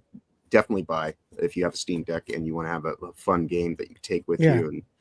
And so knowing how big the install base is on not only the Switch, but now the, Switch 2 being available, they decided, hey, this would be a good opportunity for us to go and raise our profile and do something with it. And so they made the investment, the time sink, all that kind of stuff to because they didn't expect Nintendo to even respond to the email of, yeah, this seems like a good thing. And they were very, calculated about how they went into doing the edition that they made for it. And, they were kind of surprised. We did mention to them that what we think that might be a good thing to do at this point in time is to make a demo version of the game for free download on Steam, so that way people can get a taste of it, and then hopefully end up just buying the actual, definitive version of it. Yeah. Fair enough. But there you go anyway. So he says, I'm rolling from, I thought it was Cult Games, is it? But it's got a V. Yeah, it's Cult. Yeah. A small indie studio. 2 days ago, Nintendo pulled our game The Great Rebellion Edition 2084 about a day before its Switch release, and the situation is because of an arbitrary censorship that really puts us in a tight spot now. So yes, our PC game The Great Rebellion satirizes wokeness, and we knew that probably wouldn't fly with Nintendo, so we made Edition 2084 of it, a toned down version for Switch. We were confident the game can stand on its own merits. Also, without the political commentary, we removed all the overt political references and made it just more or less a game about a standard cyberpunk dystopia and technocratic control. We passed Nintendo's lot check, got approved, store pages went live, and one day before the release, we got a message from Nintendo of America and Europe saying, upon reviewing The Great Rebellion Edition 2084, Nintendo has determined that it contains content that could be damaging to Nintendo's reputation or brand. I think censorship is more damaging of Nintendo's reputation or brand. Yeah, they don't realize what they're doing, do they? Right. To make the whole situation even more absurd and confusing, the game is still up in the Japanese eShop, not anymore. Right. We literally complied with everything. We self-censored. They saw the tame version and approved it. Then they killed it anyway. Personally, I think this is less about content and instead about who we are. Yep. Yeah, because they have associated with us and people like us. Not that I'm saying we're the thing. They are the kinds of people that get into the culture war on our side of it. And so that is something Nintendo doesn't approve of. Yeah. This is tough for us. We're a small team. My wife is due with a baby in about a week. God bless you, mate. I hope it goes well. And we put months of work and money into this port, which has now pretty much just been burned away. I actually developed the original PC game during my battle with cancer, and it was a big deal with me personally to get this title on a Nintendo console. But now we are in a very uncertain situation. They rug pulled us. Yep. That is fucking disgusting. Yeah. You don't hate Nintendo enough. Yep. I'm not going to forget this. No, it's disgusting. It Talk about is bullying. Yeah, and with 2025 having been the emerging year of the era of the indies, this is one of the stupidest moves. You want to talk about brand damage to your reputation, going and saying that you're not friendly to independent development, right? Especially when you have Cyberpunk 2077 available on the Switch too. Same kind of contextual narrative space, dystopic future hellscapes, and satirical political commentaries within that realm. This is this shows Nintendo. This is a mask off moment revelation, and what is it I always say? When revelation happens, pay attention. So yeah, fuck Nintendo. Yep. So you can link. You can go to their Patreon. You can also go to their website. Yep. Where you can subscribe to a mailing list. Yep. And that just went live yesterday, and I am subscribed. That's great. I'll subscribe to that. Sure. Doc Clock says the wokies don't like it when people make fun of them. Their strength lies in people being afraid of them. It's difficult to be afraid while you're laughing your ass off. It's true. That's the biggest reason why they fucking hate all of us YouTubers, because we just laugh at them now. Right. Satirize the bastards by all means. Yeah, it was time. People have been calling for this for years. We need a great woke movie, anti-woke movie to come out. We need our own Great Rebellion. And this game can be the tip of the spear in many ways, because it actually gets into a lot of this stuff. Exactly.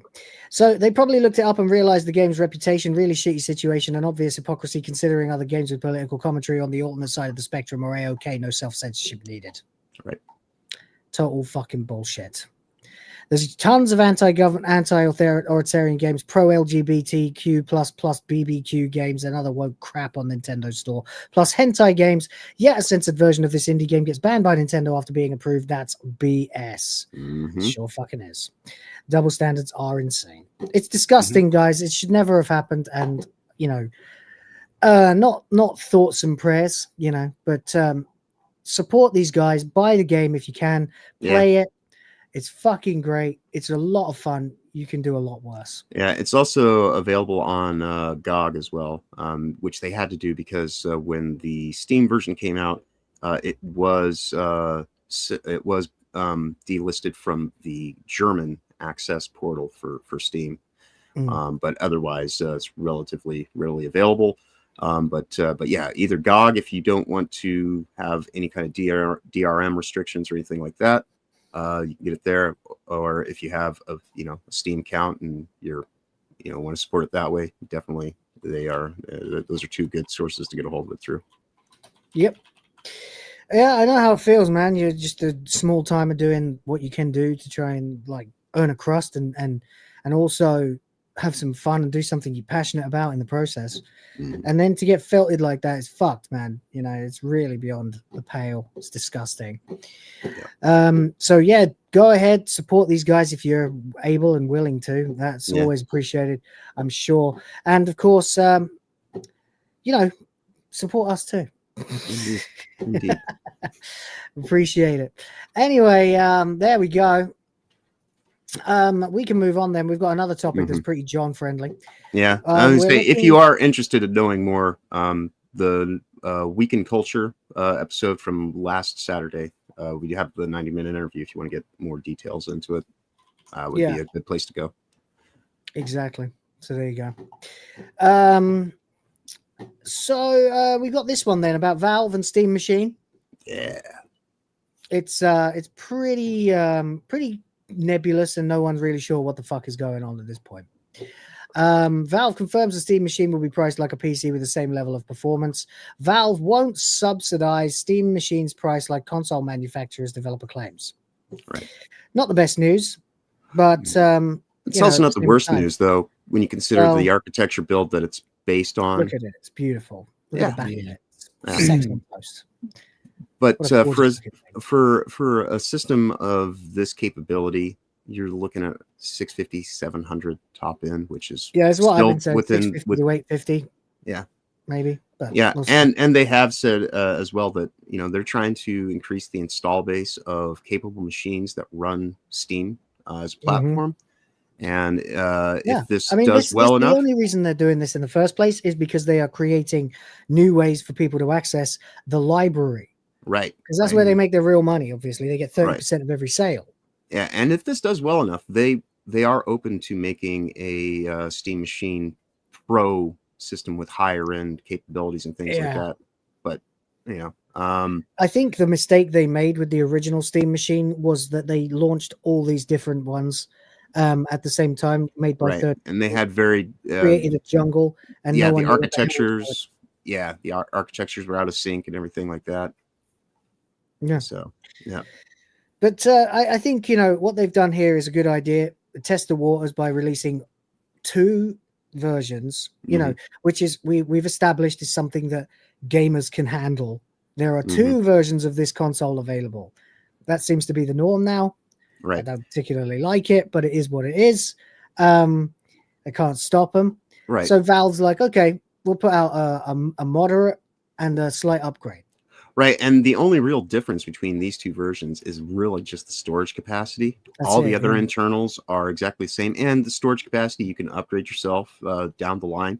And if you really want to dig into it, you can actually even put more RAM in there to you can 16 you can upgrade gigs. the RAM, Yeah, that's great. So anyway, Valve has said the price of its console style PC, the Steam Machine, will be in line with that's a good descriptor actually. Whereas what we're dealing with like at the moment is PC style consoles, right? And they don't work, right? All the bullshit of PC with none of the benefits, right? What you need is a console style PC with all the benefits of a PC and none of the bullshit, none of the proprietary crap, the DRM shite, all that stuff, right? No need. Good news for Jeremiah, by the way, having sold something on eBay. Well done. Indeed. Congratulations. Congratulations. I got a indeed. ton of crap I was thinking about selling on eBay, but I don't. Anyway, so the Steam Machine will be in line with comparable spec PCs and not subsidized to reach lower price points, as is often the case with PlayStation and Xbox. Announced earlier this week, Steam Machine is a 6-inch console-like cube with over 6 times the horsepower of Steam Deck, which is designed to allow PC games to be played on the TV. Officially, the device is launching next year, but there is no current word on price point. According to a Linus Tech Tips video published alongside the reveal, Steam Machine will be priced like a PC rather than a console, and a Valve developer has now confirmed that that will be the case. Before, all we had was they didn't really answer the question. So it's nice that we've actually got someone saying this. Speaking to the Friends Per Second podcast, man, there are so many podcasts in this world. The Valve's Pierre-Loup Graffet claimed that the Steam Machine price has not been nailed down internally, but the Valve's aim was to offer a good deal in line with equivalently powered PCs. I think if you build a PC from parts to get to basically the same level of performance, that's the general price window we aim to be at. Yeah. Quite reasonable. Yep. Ideally, we'd be pretty competitive with that and have a pretty good deal, but we're working on refining that as we speak. And right now, it's just a hard time to have a really good idea of what the price is going to be, because there's a lot of different things that are fluctuating. It's not going to be $400. Who the hell thought it was going to be $400? Yeah, this thing is that would just be absolutely completely foolish. I know right now the Steam Deck, the low end model, is 20% off, and you get that for $300 and change. It's like it's Black Friday's listing price kind of sale, but this thing is far more capable. As great as Steam Deck is, this is a much more capable piece of kit. And to go and say, oh well, they should just sell it at $400, that's a little bit foolish. That's insanity. Right. I mean, look at what it says here. Basically, the small form factor, noise level that we achieved or lack thereof is really impressive. We're really excited that people are going to find out how quiet this thing is. I bet. Currently, PS5 retails for $500 to $550, with PS5 Pro retailing for $750 and Xbox Series X starting from $600. Both platform holders have raised prices this year. Yes, 5 years into the console's fucking lifespan. Bullshit. But anyway, so basically what we're saying here is you can buy yourself a proprietary locked out of every other kind of game box for $500 to $550, or you can drop maybe another $100 on top of that. Yep. And get all of that convenience, plus it's a PC. Right. And there are You can literally actually programs. install loads on it. You know? Yeah, I have a program here on my my Steam Deck that is called Video Downloader, and you can appropriate just about anything at 1080p if you need to grab stuff for doing edits and things like that. It's actually really good at capturing. If you have creative designs and things like that you want to do, it's definitely a good piece of kit to have involved in the process. It makes things so much smoother. So great for ripping video in real time. It's amazing because it's a PC with a console interface. I don't even run mine outside of the desktop OS mode these days, because it remains plugged in. I would like to at some point get an OLED version, and in conjunction with the Steam Machine, you'll be able to easily run games fluid at 90 frames per second, especially if you're using the Steam Machine as your centralized access server, and then you're just using your Steam Deck as kind of like a PlayStation Portal. You don't even have to have the games internally installed on the Steam Deck. It'll still be good that way as well, but if you really want to get the most out of this and you already own a Steam Deck and you have a Steam Machine, then you can actually just put the storage on the Steam Machine and have that be your access point, and then you can just have a tethered device that's pre-authenticated and just fucking works. Like, this thing is going to be so amazing. And if you even don't even have an OLED version of the Steam Deck, this is still going to make a Steam Deck purchase that you've already made viable for the years to come, until they put out what will ultimately be the Steam Deck 2. Cool. Yeah, that's great. James Op is here, or James OP, for $5. Thank you. Says DM'd you a PC that's a higher end of the Steam Deck. I have several Minis Forum PCs, and they all run well. All right, hold on a moment. Thank you.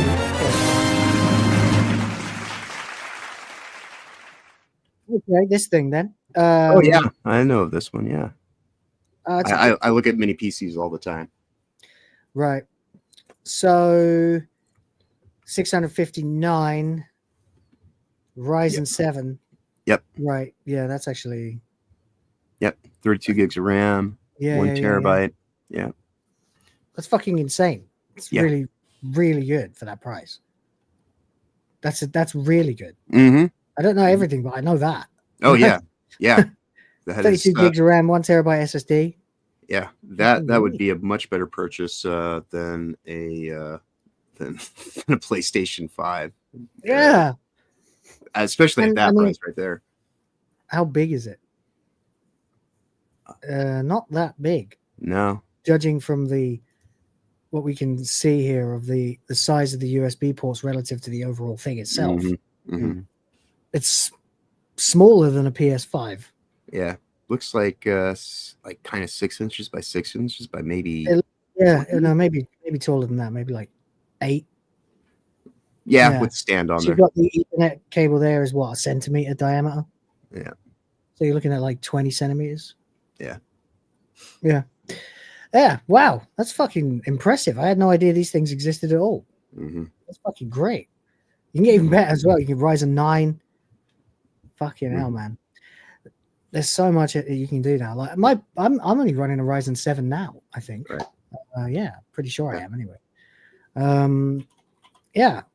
And that's what? 7735 HS. What's HS?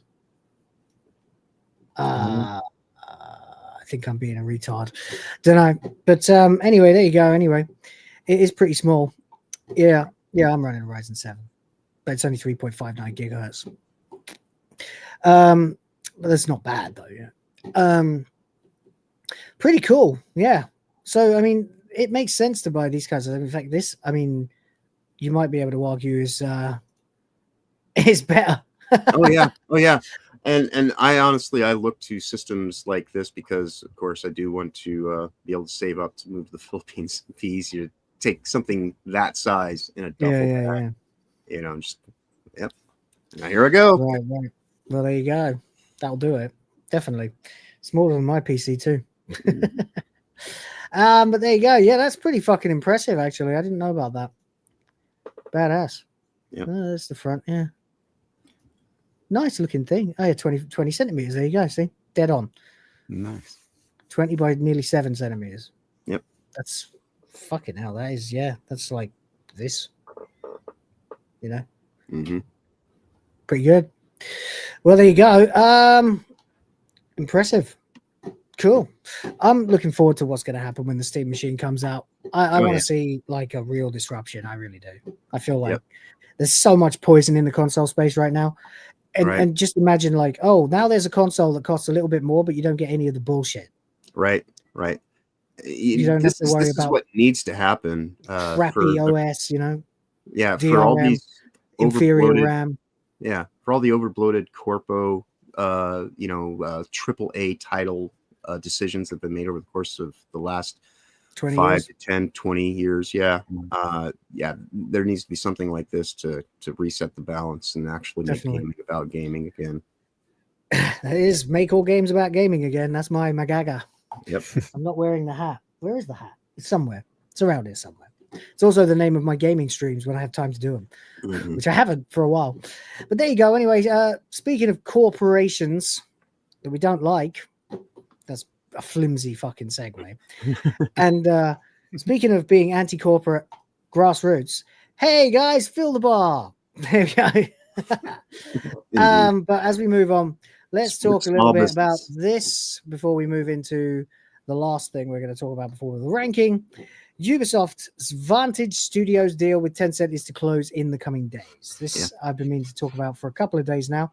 So it might have already even happened, but I don't think it has just yet. But oh no, wait, there we go. It has actually happened now. Yep. So we can take a look at this instead. Ubisoft soars after Tencent completes investment in Vantage Studios. They rose about 9% on the chart. So it's time once again to look at Ubisoft stock and see where they are now. Oh. Are you sure about that? Yeah. Indeed. Now, I guess check the Vantage Studios because it is a separate entity. I've been saying since I made that insert token series that got into the WF structure, creating a pipeline into Ubisoft specifically and everything like that. My contention has always been that said they were going to tank Ubisoft as a company so that they could get rid of the evidence about all their dealings with the WF and things like that a little bit more effectively. Yeah.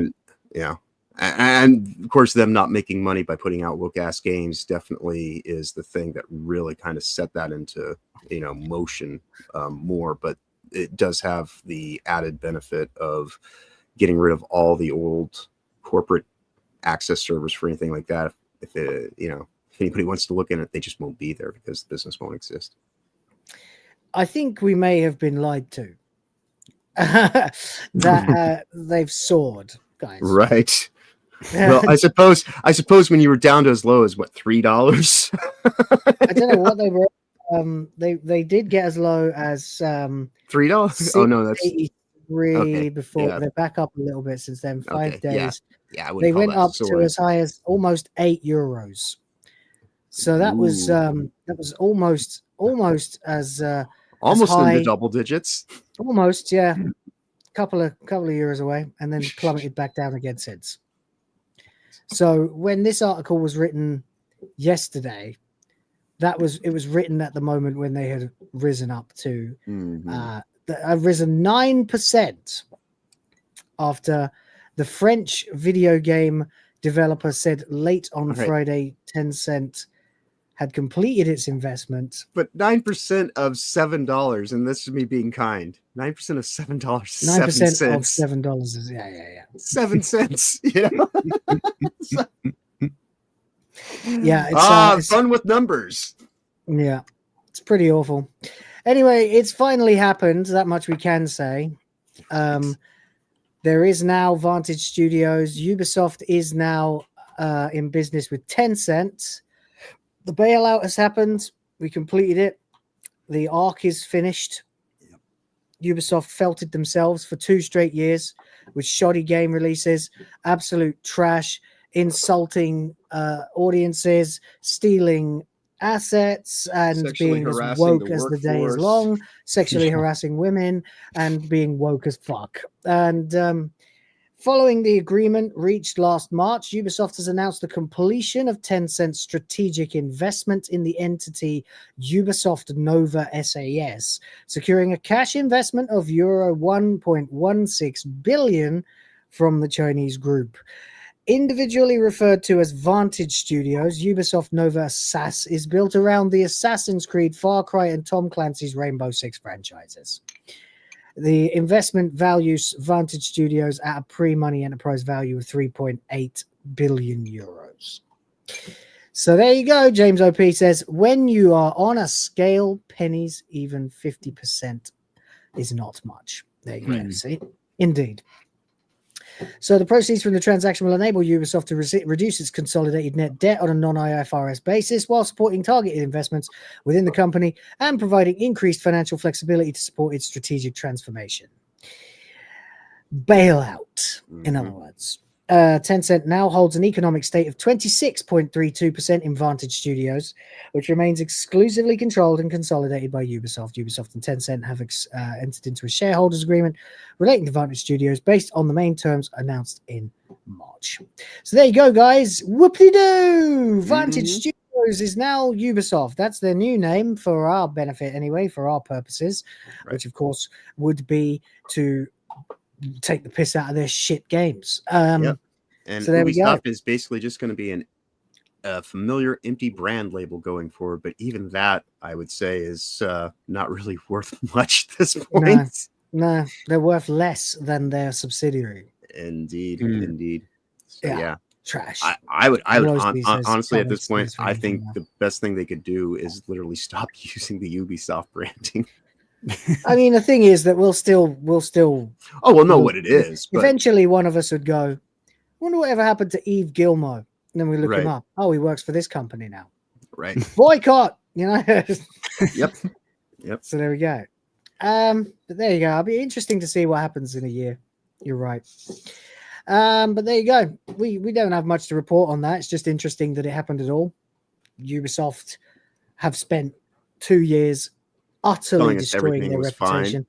I mean, literally the start of 2024. And even before that, if you go into Will of the Fans and have a look at some of my earliest fucking videos, you will find a video that I made in the latter half of 2022 where I was shitting on Ubisoft, talking about games and people's ability to own games. You never owned them. We can do what we want with them. Right. And that was in the very early days of the channel. Yeah, I love their coping that they did earlier in the week. People aren't buying as many games anymore. Like, yeah, well, you told them not to to get used to not owning games. So guess what they did? They decided to get used to not owning you and your games. Exactly. Which is exactly what I said would happen back in SNH in January 2020. Yep. Yeah, no, it's wish on a monkey's paw, right? See what happens. You know, they wanted to push this idea of a lack of ownership. And sure, cool. Your games are pretty much run-of-the-mill. They don't do much different from year to year. So you might as well just go find something else that might actually do the same thing, but better, or actually do its own thing entirely. And you can probably get it at a far more accessible cost. Got totally felted there. Sorry, guys. Guess I couldn't afford to pay my internet bill this month. Well, there we go. No worries. Anyway, there you go. Speaking of people who can't afford things, we have an interesting development with the story of the Ghost of Yotei developer who had decided to take it upon, I think, herself. I can't really remember because this person is fucking irrelevant. Right. Shout yes, out it was to a she. Yes. Yeah. Who took it upon herself to mock the murder of Charlie Kirk, the untimely, politically motivated leftist assassination of Charlie Kirk, by making a comment. I believe it was about that Luigi Mangione guy who shot the CEO of whatever it was. Sorry, I know that's really callous of me to say, but I genuinely just can't remember at this time. It was a healthcare provider. Yeah. It was fucking awful. And the left all took his side, and then of course they said, "I hope that the guy who shot Charlie Kirk was called Mario." So that Luigi knows his brother's got his back. Yeah, I mean, people are so compassionate and tolerant over there, aren't they? Oh, the left are the greatest. Yeah, they're all about. But of course, this went about the way that you might assume it would. You know.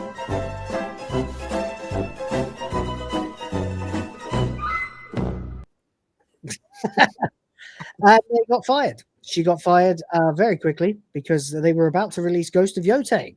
As it turns out, they didn't really need the bad press, considering that they already had an Antifa member as the voice actress, and everybody was already against the game because they had replaced Jin Sakai with a random bitch. Yep. And by the way, just how did that game turn out? Oh, that's right. It sold mediocre and has a plot about two women raising a female baby. Yeah. Yep. Absolutely. Angry lesbian mad. This is why these things do so well. Because they're so everyman, you know. Everyone can relate to that. That's why they just take over the world, and everybody's talking about them. Yeah, so much. So felted as she is, this dumbass woke ass bitch, she decided to do something really stupid,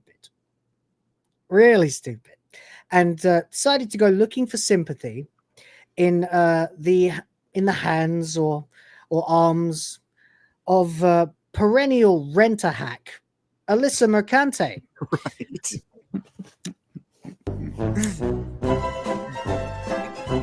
This isn't a trap.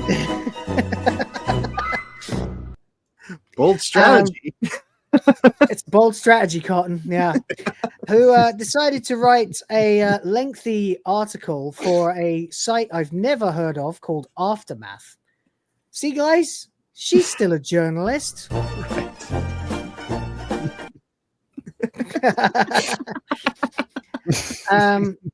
So there you go. Freelance hack for hire, Alyssa Mercante, has written this nice article all about it, and I'm sure it won't be biased in any way at all. So I was trying to summon my Gordon Brittis there.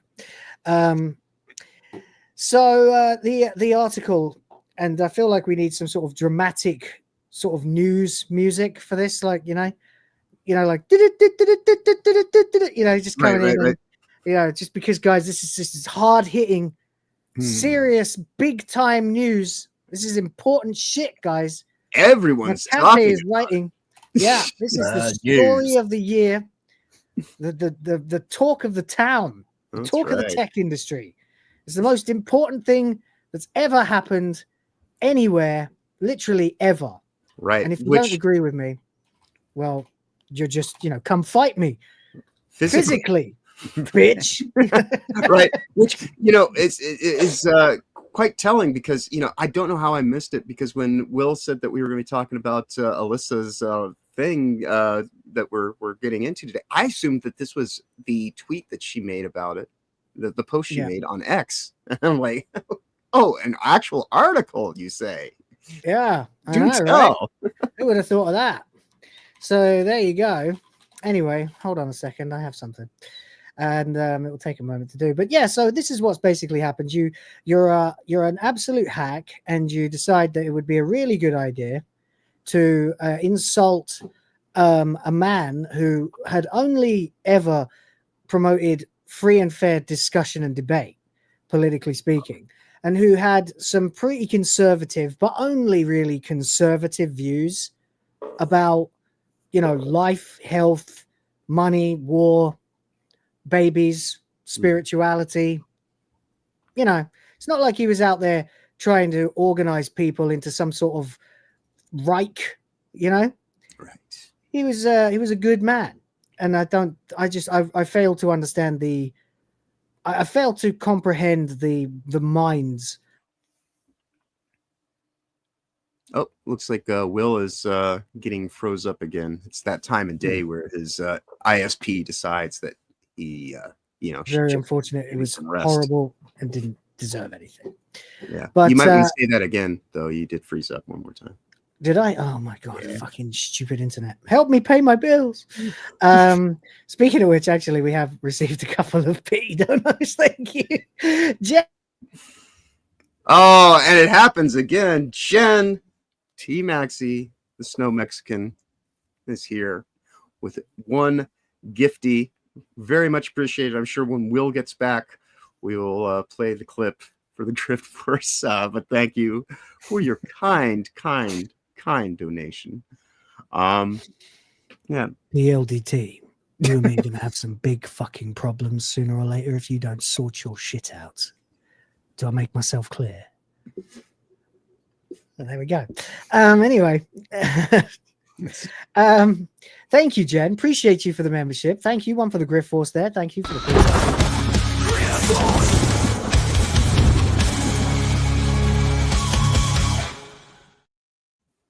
done. I love that. But yeah, that brings us up to 5, by the way. So we are 10% the way. Yeah, boy. We should be playing Jackbox any day now. It's great. I'm just laughing at myself. Yeah. Anyway, thank you. That is much appreciated. Sincerely. James is back again. Says we need to start calling her a reactionary grifter because it's literally all she is. True story. That is literally all she is. Yeah. All she talks about is US. All she writes about is the chuds. It's true. Yeah. And of course, that's why the imbecile knew immediately that it would be a great idea to go straight to her to get them to write her article, because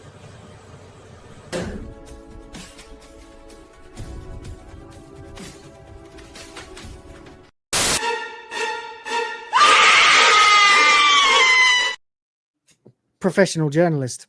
That cost us a couple of viewers. Anyway, that's true. That's all she does, man. That's all she does. It's pathetic. Anyway, yeah. So what happened, of course, then is that this absolute fool is what's that? Mr. Rouge is a member now. Oh, he's been a member before. Definitely. He once gifted like a 70 drop of memberships. It was ridiculous, just to annoy me. But that was cool. Not US, us. Oh, I'm sorry, us. Right. All she talks about is us, of course. Yes. Yeah, yes, it's true. She is obsessed with Smash JT. There's no question. But let's not forget that she's also a very well-respected, finely honed and dutiful reporter who is absolutely, definitely not in any way a complete and total hack fraud who peddles complete bullshit that no one actually gives a shit about. It's just definitely not the case. And so we arrive now at this point where the bullshit artist and awful person Drew Harrison, who is a woman, by the way, has decided to recruit Alyssa Mercante to write her a hard-hitting news article. So here we go, guys. And this is big stuff, guys. So you've got to pay close attention. All right. That's right. It's appropriate music. 2 months after firing over Charlie Kirk comments, Ghost of Yotei dev blames harassment campaign. Not bad joke. A harassment campaign. Right. All right, fuck that. Yeah, you had a chance, it was almost a real article there, but no, apparently not. I really don't want this to happen to anyone else because I feel like with the state of everything, it will absolutely happen to other people. What? Being held accountable for your vile, disgusting, antisocial behavior, you piece of shit. Yeah. Remember that thing we were just talking about in the Rockstar piece about disparagement and anything, and to some degree, damage reputation, reputation damage. Yeah. You go and that extends to, again, third-party platforms specifically. Behavior that reflects badly on the company. Yes. Yeah. You are expected when you are an employee of a company to conduct yourself in a manner that does not bring shame to the company. Yeah. Yeah. There's a reason why people have alt accounts. Yeah. It's true. Alyssa's got about 1 million of them. Right. Anyway, there we go. But so there we go. You would think that she might have been able to offer us some advice in this, but apparently not. So here we go. Again, more bullshit news. It's been more than 2 months since right-wing talking head Charlie Kirk was assassinated. That's a bit, dismissive. Mm-hmm. Mm-hmm. And let me turn this down. There we go. That's better. And an artist at Ghost of Yotei developer Sucker Punch Productions was fired for making a joke on social media about it. Yeah. Yeah. Yeah. Pretty clear cut. I don't know how you're going to make an article out of this. You can call him a right-wing talking head if you want, but he was in fact actually more of a thought leader, more of a visionary and an actual inspiration to a lot of people. Right. A lot of people who just want to live normal fucking lives without all your woke bullshit interfering with it. And that's the thing. People who want to tell people what to do, people who want to, take over and be in charge, they don't hand their opponent the mic. Mm. Incidentally, by the way, notice the long hyphen here? Mm-hmm. You know what that is a telltale trait of? Chat GPT. Bingo, buddy. Oh yeah. Yep. That's exactly what it is. Yeah. Anyway, Drew Harrison wasn't the only person who was punished by the seething online mass of the American alt-right. Seething online mass. They were so angry they went to church. Right. Held vigils. What are you on about, you crackpot? You absolute crackpot. Almost said another crack. Mm-hmm. And the government that supports it. A Reuters special report suggests more than 600 people were fired, suspended, investigated, or otherwise actioned against. Good! They're scum! If they did this, right, then they deserve to be fucking fired because they are reflecting their shit on the companies that they work for. Right. They are literally causing havoc for the companies that they work for. Right. So yeah. And if you are doing things that kind of show your own value on human life, don't be surprised when you suffer some consequences. Damn straight. It's only FAFO. It's all it is. Yeah. I mean, there's one thing to be, a woke, retarded, absolute moron, a complete and total bastard. But then to go out and actually fucking say the sort of disgusting and vile shit that she said about a man who had innocently gone to do a motivational talk at a college campus for people who are interested, whilst at the same time fairly and freely and openly debating without any unfair tactics, not like Destiny or people like that, just all over you, sit there and listen to your points and then argue his points and try to arrive at some, actual fucking result that is beneficial for the rest of the human race. And very successfully, for that matter, he converted shitloads of people. Mm-hmm. He woke them up from woke. Right. Anyway, that's why they hated him, because he was a success, because he was effective. Anyway, but hold on. But Harrison's story, which she is commenting on here for the first time. Got to get that scoop, Alyssa, right? Yeah. But you had to really work hard to get a scoop from a fucking disgraced fucking artist who can't get hired no matter what she does or where she goes, and apparently no one else is interested in. Dovetails with a year-long harassment campaign her company. It's always the same shit. Yep. How can I go and promote harassment campaign narrative?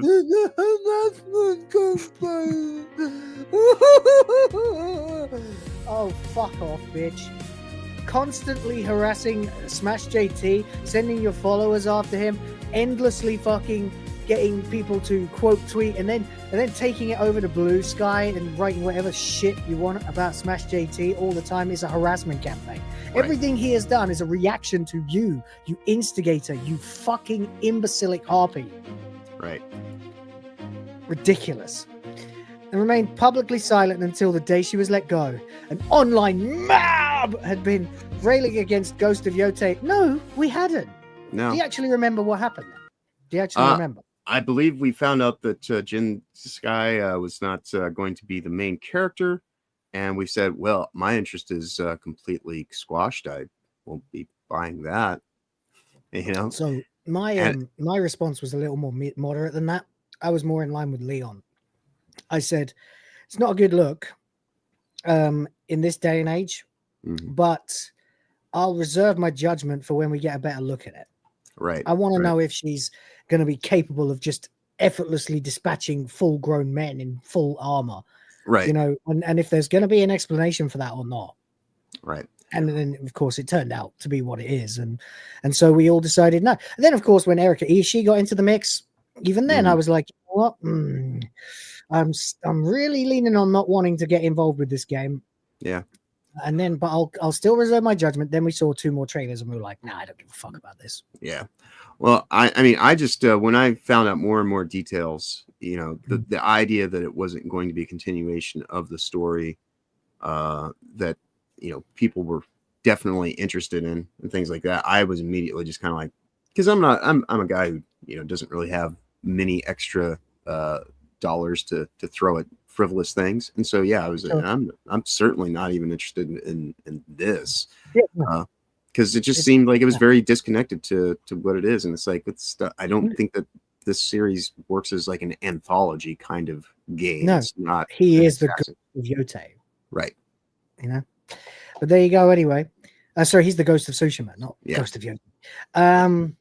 So the point is that what I'm describing here, this sort of not impressed, don't like the look of it. Mm-hmm. Looks like it's following the trends. I'll reserve my judgment for later. It's hardly a year of online mob railing against. And to be fair, I didn't actually see that many people. I saw like one or two who were like, fuck this game, fuck this, you know, and I was like, let's calm down and think, right? So there was enough discussion within our own ranks that we should probably just be a little bit more calm and see how it goes before we come to conclusion. And even within that, though, people are saying, I won't be buying it. Not we no one's saying to... boycott the game. Right. There was no boycott. It was just, I'm not interested. Yeah. Yeah. That was it. And so she's full of shit yet again. Of course, she's a colossal liar. So she's full of shit and Wiimotes. Indeed, yes. Wiimote begs for mercy. Says Bardock. No, the Wiimote, no.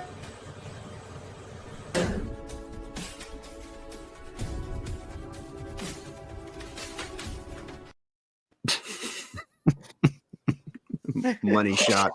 Chucking that 50 there. We do it for 2. I'm not supposed to play that clip unless someone drops a 50 banger, but I just figured I'd fuck it. Since we're talking about her anyway. Indeed. I mean, it's relevant. It's relevant. So there you go. So apparently we were railing against this game. No. Nobody was. We were discussing the bad vibes, the bad juju that we were seeing. Right. And when I say discussing, I mean discussing, because we don't all agree with each other. So she's just once again completely misrepresenting her opponents. Right. Which is a typical leftist strategy, of course. They were further riled up by Kirk's death and the firestorm of censorship and cancellation around it. To be fair, I was pissed. I was fucking furious when that happened. Fucking beyond furious. And quite honestly, one had nothing to do with the other. It was this individual who decided to bridge that gap where there was no need for it, and thus the FAFO, you know. Exactly. You made the bed, you lie in it. Right. It's no wonder Alyssa feels sympathy for this person. She's done the same fucking thing. But there you go anyway. From my conversation with Harrison, it appears that Sucker Punch's parent company, Sony Interactive Entertainment, acted swiftly and with little investigation into the situation around the comments. What investigation was necessary? Yeah, all you have to do is go to X and say, oh, look, it's right there. What, did you accidentally like fall on your keyboard and perfectly type that with your ass cheeks? Right. Are you fucking serious? Why waste time on a goddamn investigation when it's you don't have to sit here and dry? You don't have to sit here and say what was going through your mind when you decided to post this, on X. The thought itself is what was going through their mind. That's why it was a post. Open and shut. It's cut and dry. It's blatant. Right. It's like, did anyone do an investigation into Alyssa Mercante saying she would fight the entire internet? No. Because we already knew enough about her as a person to know that that's the kind of stupid shit she would say. Right. And then she said it on video. Yeah. So should we have investigated further to see if she meant it? No. She was drunk and she said something stupid. Right. Because that's what she does. Anyway, in doing so, I think she was drunk anyway. I don't know. She might have been high for all I know. She was high on her own stone gas. cold sober. I have no idea. But there you go. In doing so, it emboldened gaming's worst behaved actors. Worst behaved. You called the internet out for a fight. All right. You are suing someone for quoting you. Right. When we talk about in terms of people's behavior, so she's legendary for bad behavior. Right, because you got let go from Kotaku. Right. There comes a point, Alyssa, where we're saying things. Maybe some people might find them distasteful. Sure, same for you. But I'm not actively challenging people to, fight me physically. Indiscriminately. Just, we're not making blanket statements. That was you. So you want to sit here and say that we're at this level and this makes you so bad. When you go and ratchet up to here, I think you might be projecting. Operative word ratchet. Yeah. Fucking A. As in ratchet crazy. Yeah, as in fucking ghetto ratchet. Yeah. Yep. But there you go. That's how it is. It's fucking mental. But there you go.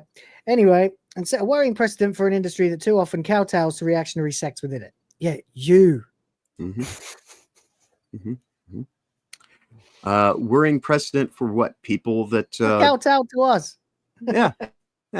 Worrying precedent for people that should probably think before they speak and consider the consequences of their actions before they go and carry them out.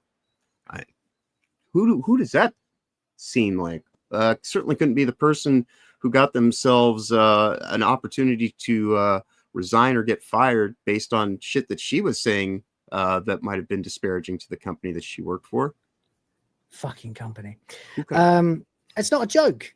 That's not a joke. That's not a joke. Sorry, that is not a fucking joke.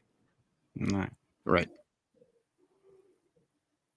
It's ridiculous. But there you go. Anyway, referencing the alleged murder by Luigi Mangione of alleged. Okay. A screenshot of a Blue Sky post immediately began circulating on Twitter. Oh, well, Will throws up again and says, a screenshot of her Blue Sky post immediately began circulating on Twitter after right-wing commentators and influencers urged people to track down those who had mocked or criticized. Yeah. Yeah, I said alleged as well. For the next 12 hours, Harrison's cell phone was bombarded with threatening calls and texts from unknown numbers. Really? Where? Yeah. Show the receipts. Right. You got the article. You're the one talking to her. Like, you have any of this to... Oof. I mean, I've heard of women drawing their eyebrows on, but drew her ass on. You know, I'm seeing... I'm not... You know what I'm not seeing? Screenshots of these messages. No, I'm not seeing anything. Yeah. Yeah. There's nothing. There's no evidence. Nothing at all. No evidence whatsoever.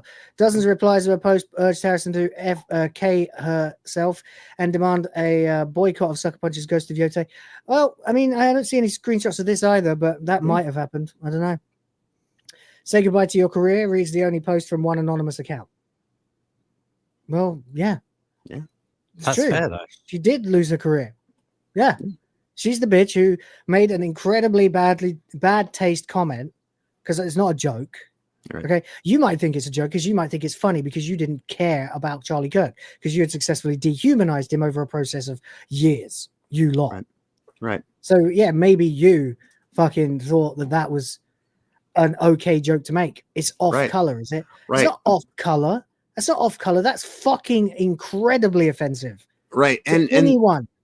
The operative word that I keep seeing in this is anonymous posts. Perhaps if you wanted to safeguard yourself from losing your job, you should have made an alt account. Yeah. This is just bad planning on Drew Harrison's,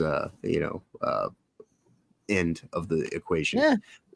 Yeah. Well, because I'm not saying because all I'm saying is these responses. There's a reason why they're anonymous. It's because people can see from what happened to her that maybe I don't want to go and tie this to myself. Harrison was hopeful Sucker Punch was well aware of the tactics of Gamergate. Tactics? What? We talk about how we don't like things. Right. We don't buy them. That's it. What tactics? Are you talking about cancel culture? That's you lot, you fucking imbecile. Right. Yeah. You're the one trying to spin the narrative that this is somehow highly coordinated and we have meetings and all this stupid shit. Yeah. The allegations that consultancy firms are injecting diversity, equity, and inclusion principles into video games extended to Suck. Well, that's true, though. They've admitted it. Yeah. The consultancy firms like Sweet Baby Inc. are injecting diversity, equity, and inclusion. You said as much yourself. Yeah. In your stupid, really ill-advised podcast with fucking David Jaffe. James OP for $2 says she only had an issue because it was a lefty. Yeah. Of course. Of course. This is the very thing. It's the fact that they can't get it through their heads that they could possibly be wrong. They might just be on the wrong side of history. They're absolutely they're convinced that they're on the right side of history all the time. Right. That's why she didn't make an alt account because she thought I have a moral, ethical imperative. Yeah. They've had 10 years of and more of being permitted to do this kind of foul shit, and that's only emboldened them to get worse to the point where they think that it's appropriate to say this fucking joke about Mario and Luigi. Right. Not only that it's merited, but it's their obligation as having a moral, ethical imperative to make us understand how we can do better by going and making light of people being assassinated. Yeah. And it's not just making light of assassinated. It's also really, really, really stupid because it's also showing solidarity with leftist talking points like, oh, Luigi's innocent. Or Luigi deserves to be released. That guy deserves to be shot. You know? Right. Okay. But if you're going to, because they haven't had any accountability, they haven't had any find out. Right. For 10 years, they've become so fucking vile, so unforgivably disgusting in the rhetoric, the behavior, even just their maturity or lack thereof, rather, that they are sure that nothing will happen to them if they just continue to act like this. To them, that is normal. It's like raising a child badly. They will eventually assume that the way that they've been raised is normal because they don't know any different. This person, still quite young looking, has grown up in a decade of being allowed to say any old fucking awful shit you want, call people Nazis, call people racist, call people fascist, call people all this stuff. And then when they start dying, you think, well, they're not really people. We can just say what we like about them. Right. And, you know, I'm no real fan of insurance, healthcare providers, you know, but what I would suggest possibly, you know, as somebody who sits here and says that I'm you know, I'm a target of a harassment campaign. Yeah. Right. So if the level of our harassment is saying shit, but then on the other side, the level that they go to is I'm going to outright kill this. Yeah. And you're sitting here saying, think about what could happen to me. But yet you sit here and minimize when that happens to your opposition. And yet still the fucking idiot sent a message to the company-wide office chat. I made the worst people on the internet mad. As an apology, there are banana muffins in the kitchen. Right. So let's just get back to your point because it perfectly, you know, sits next to this. Mm-hmm. We are the worst people on the internet, apparently. Right. We don't kill people. We don't wish death on people. We don't celebrate someone getting killed. Not that any of them ever do. Right. Not by us anyway. Not by our side. We don't do this kind of shit. But we're the worst people on the internet.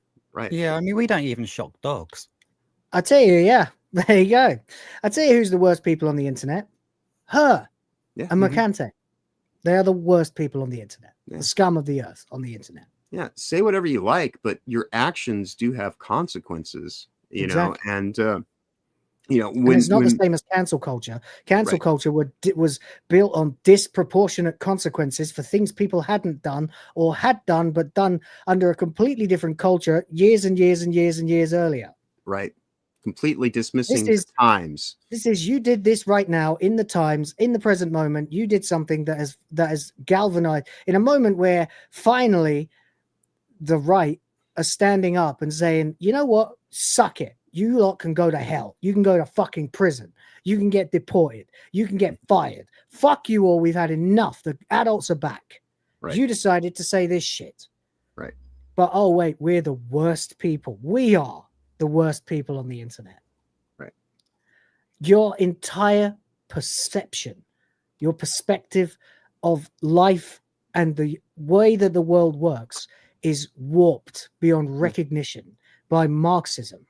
Yeah. And it's not necessarily your fault, but it is certainly your responsibility to reconcile that. And if you don't want to, and you just want to live in a fucking bubble, then go right ahead. Yeah. And, you know, nothing good will ever come of you. Yeah. And I don't think that it's really even necessary, but I don't think any of us would ever want anything bad to happen to Alyssa in any kind of physical capacity because, you know, number one, immediately reprehensible, but broadly, more importantly, I want to see her cope and seethe throughout the years as she becomes more and more of a crazy cat lady spinster. Mm-hmm.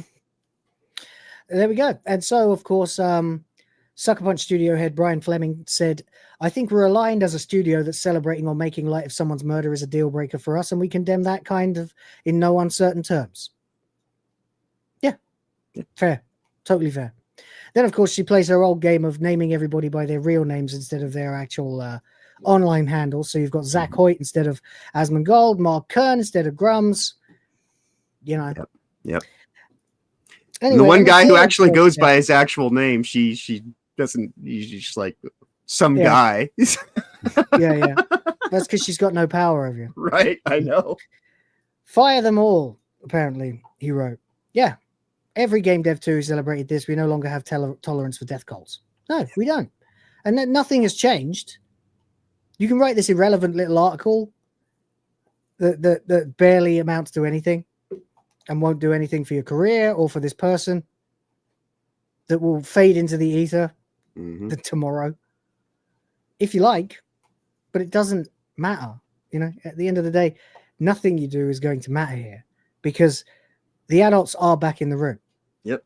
They're in the house. They're looking at you and they're going, clean up this fucking mess or face the consequences and stop acting like savages.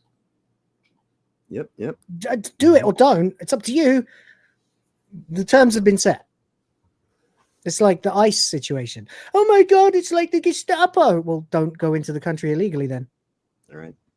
do the proper required processing, and or if you can't do that, then make the best of your life where you are. Right. Or find somewhere else to go that will let you in. You know? And give it a go there. Don't come here. Fuck that. You'll never be welcomed anyway. They'd kick them out so fast, they'd be arrested instantly. They're very strict here. Keep your nose clean in the Philippines. They got fired from their job. He said, too bad, huh? What a shame for you. That's what Asmongold said. So, who cares? Eventually you'll get a new job, and when you do, I might just make another video and contact that employer too. Now, why would I do that? For fun. I enjoy it. I like it. It's a nice pastime. So, he can. That's him threatening you with cancel culture. You did it. You set it up. You set the terms. If we turn it around and use your own damn weapon back against you, tough titties. All right. You set the conditions of this game. So You changed the culture into what it is now. Yeah. And you can't do it back. You can't put it back. It'll take decades. Yeah, right now, the mirror is absolutely shattered all over the floor. You can use as much super glue as you can, but you can't put it back. Yeah. And, you know, in the chat, Noise is making a great point here. He says, I instruct my followers to think for themselves more than anything else. And that, yeah, I don't consider myself any kind of influencer or leader or anything. I'm just some dude who hangs out on the internet and says what's on his mind. My God, this is a book. Yeah. Oh, yeah. You know how she is. If it's not her having ChatGPT do the substantive the substantial aspect of things, it's her just going on about her way too wordy prose and thinking that she's somehow witty and insightful. Yep. Oh, God. It's so tedious trying to read anything Alyssa puts out. Yeah, I know. It's fucking embarrassing, isn't it? There you go. Yep. There you go. It's probably paid by the word. Yeah. There you go. I've had enough of this. I can't stand it anymore. It drives me crazy reading this absolute bullshit. 2,500 words, or 2,250 words on a non-entity idiot who fucked their career by being horrible on the internet. Right. Written for a non-entity who fucked their career by being horrible on the internet. Right. Right. You thought I was talking about never mind. Anyway, there we go. Let's get on to something a bit more fun. We have a tier list that we have to make a ranking into, or of, out of, inside, out, whatever I'm trying to say. Can't remember. And so what we're going to do is Griff, fill the bars, guys. Thank you. And please, we'd like to show you some titties. And then we're going to go over to Tiermaker, and we're going to be ranking the mainline Sonic the Hedgehog series. I figured it had something to do with this. Yeah. Because I think it will be interesting as an experiment. So we have got, what do we got? 26 games. I'll be most interested to see what they consider to be mainline. Well, apparently it is all of them. Sonic 1 is here. Sonic 2 is here. Yeah, obviously. Sonic 3. Have they got Sonic 3 and Knuckles and Sonic and Knuckles separated and Sonic 3 separated. That's good. That's cool. Oh, they even have a Shadow. Well, oh God, Shadow the Hedgehog, yeah. How's CD. Shadow a mainline? I don't know. I don't know. I don't But after playing all that music, I feel like it's too quiet in here, so I'm going to put some music on while we do this. Can put our all right. So we can start wherever the hell you want. Rhoda, where do you want to start? Yeah. Let's begin at the beginning. Okay, well, Sonic the Hedgehog 1 then. I mean, where do you start? I mean, that's a good barometer, but I wouldn't necessarily call it S tier, because as good as it is flawed. Right. There are, like, for example, yes, it's a great demonstration of what the game was supposed to be, but you will notice that no one ever shows you screenshots of the Marble Zone or video footage of the Marble Zone or the Labyrinth Zone or the Scrap Brain Zone or even really the Starlight Zone, because the only game levels that actually allow you to get any kind of real speed or make use of the curling spin dash or spin attack mechanics are the first level and the third level. They really didn't take advantage of what they were trying to do with Sonic being so fast. Right. The Marble Zone, you basically... There were a lot of really, really fast sections in Starlight Zone. Okay, yeah, that's true. But yes, that's certainly Labyrinth.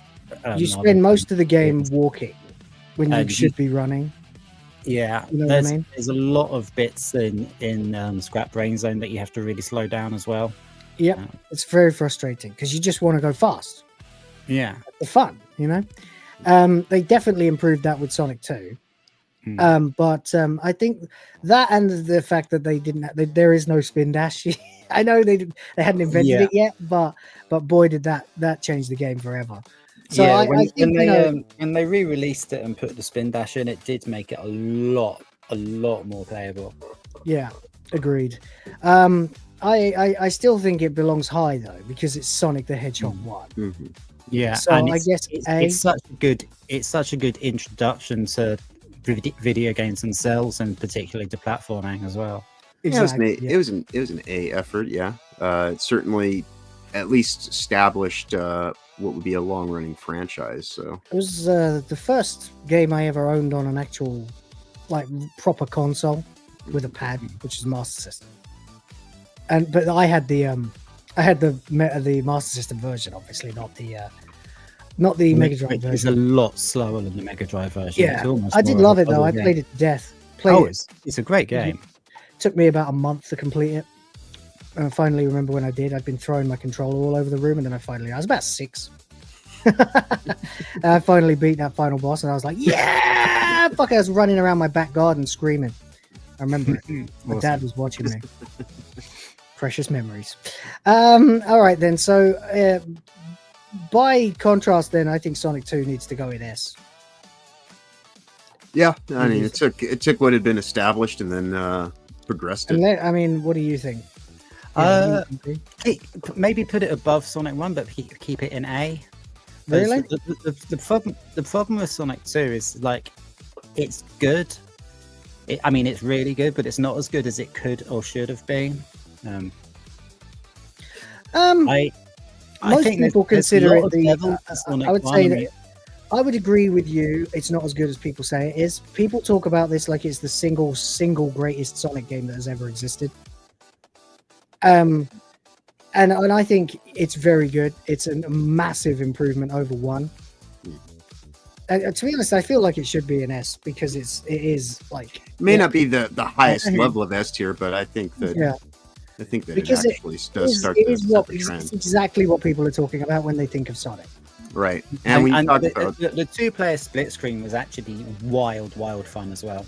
Right, and and when you think of the Genesis era, or I guess Mega Drive, depending where you are location wise, this is there's a reason why Sonic's the mascot, and it's not just because he's a Sega property. It's because he was successful as a Sega property. It was very good.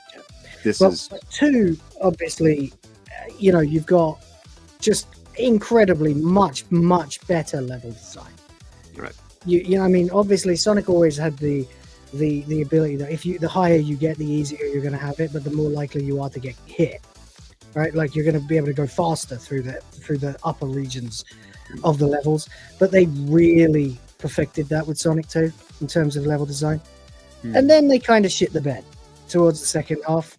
Like, does anyone really enjoy the sky chase? You know, yeah. You're just standing there, just jumping at bad guys, just dodging stuff, being at the mercy of the level moving by itself. It's just a really nice change of pace. So like it's a bit like, what is it, Bridge Zone Act 2 on Master System Sonic 1. All right, fair enough.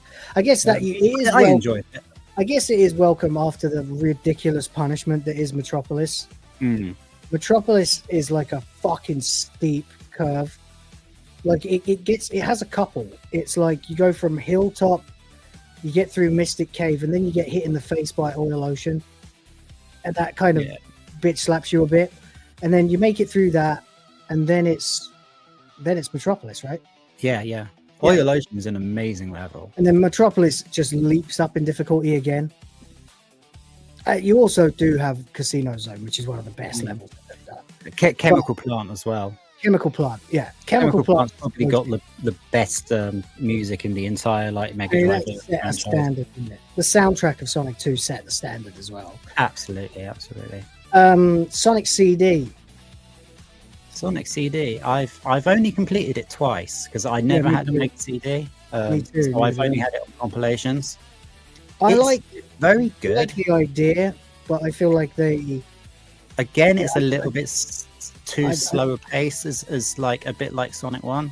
I think it's better than Sonic 1, but only because they built on it. Complex. Yeah. The time travel mechanic is a bit of a pain in the ass actually when you really have to do it. Yeah. It's dependent on certain things to activate it, which can get very fucking frustrating. Yeah, I think it is cool seeing. I think Sonic 1's better because I think CD is too frustrating. Okay, yeah, you know what, I can go with that. Yeah, not so much that I wouldn't play it again. I do like it. No, it's a fun game. It's just that sometimes maybe it's because we're older and we don't have time for all this fucking around with time travel mechanics and stuff like that.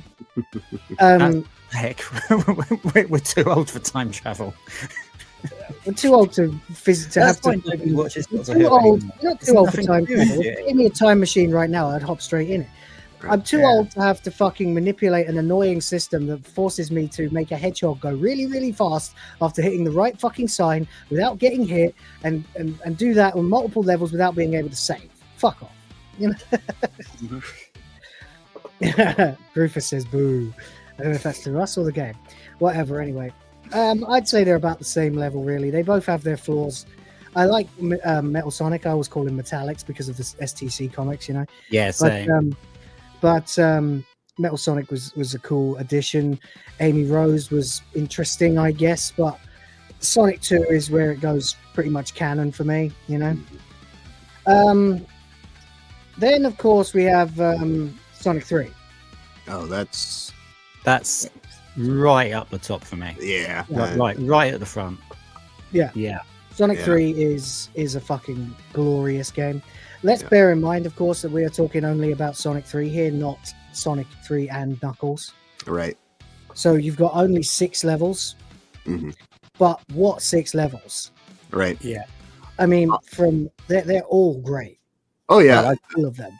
You've got. I said in the last episode, like my favorite memory of Blockbuster was renting Sonic 3 when it was available. Exactly. Yeah. Like every single Angel Island brings a new dynamic. You get an intro sequence. You meet Knuckles. He's fucked you up. Now you're stuck in this place, and the Angel Island zone is one of the best levels they've ever made. I love it. It's so much fun to play. Yeah. There's so much to find. You can leave Angel Island with like 5 Chaos Emeralds if you're any good, you know. And that's it, you know. Then you have the seamless transitions between the levels. So then you fall into Hydro City, and goddamn Hydro City's music and the level design is fucking spectacular. Yeah, every single one of my friends who had a Genesis system had this game. And that's everyone. I didn't have a Genesis, so I played Sonic 3. You've also got the fact that they have a rudimentary plot working in the background. So as you know, you get the differences in boss fight styles as well, like the flying boss at the end of Marble Garden, which again, a bit frustrating as a level, but a lot of fun. Then Carnival Night. There's tails. The only negative thing I would say is Carnival Night. I hate Carnival Night. It's annoying as fuck, the second half of that. And of course, there's always the drum, the spinning drum of death, where people would waste their entire 10-minute clock trying to figure out how to use it until they finally figured out they just had to press up and down. We've been playing Mario for too long. So we're trying to bounce on it to make it go up and down until eventually you just realize you just have to look up and down to make the thing go until you can reach the fucking jump. I died on that like 4 times just because the clock ran out because I was like, what have I got to do? Right. You know? It was so frustrating. I didn't have any experience with Mario, so that didn't happen to me because I didn't have Nintendo until I was an adult. Fair enough. But there you go. I never used the look up, look down mechanic in Sonic. I always forgot they existed. But there you go. Anyway, so you know that's about the only negative thing I can say. Then you go into Ice Cap, and it's fucking glorious. Then Launch Base that as well. Launch Base as well. Launch Base is another fucking masterpiece of a level. Everything that Scrap Brain is not. You know what I mean? Everything, and since Sonic 2 didn't even really have a proper last level, you know. Anyway, whatever. Next up, then we've got Sonic and Knuckles, which again has a lot of the greatness of Sonic 3. And by the way, in Launch Base, you can see the Death Egg is starting to is being built in the background, so you've got the threat of it coming back. You know, in Sonic and Knuckles, of course, you get the moments where Knuckles, you know, you turn around and he turns around, realizes Robotnik's been lying to him, steals a Master Emerald, etc., etc. Hampered by the fact that there's no save on it, and you have to start from scratch. They ditched the save system, which was fucking irritating. But you get so much out of it. I mean, just more amazing levels. You get Mushroom Hill is fun, annoying at places, but fun.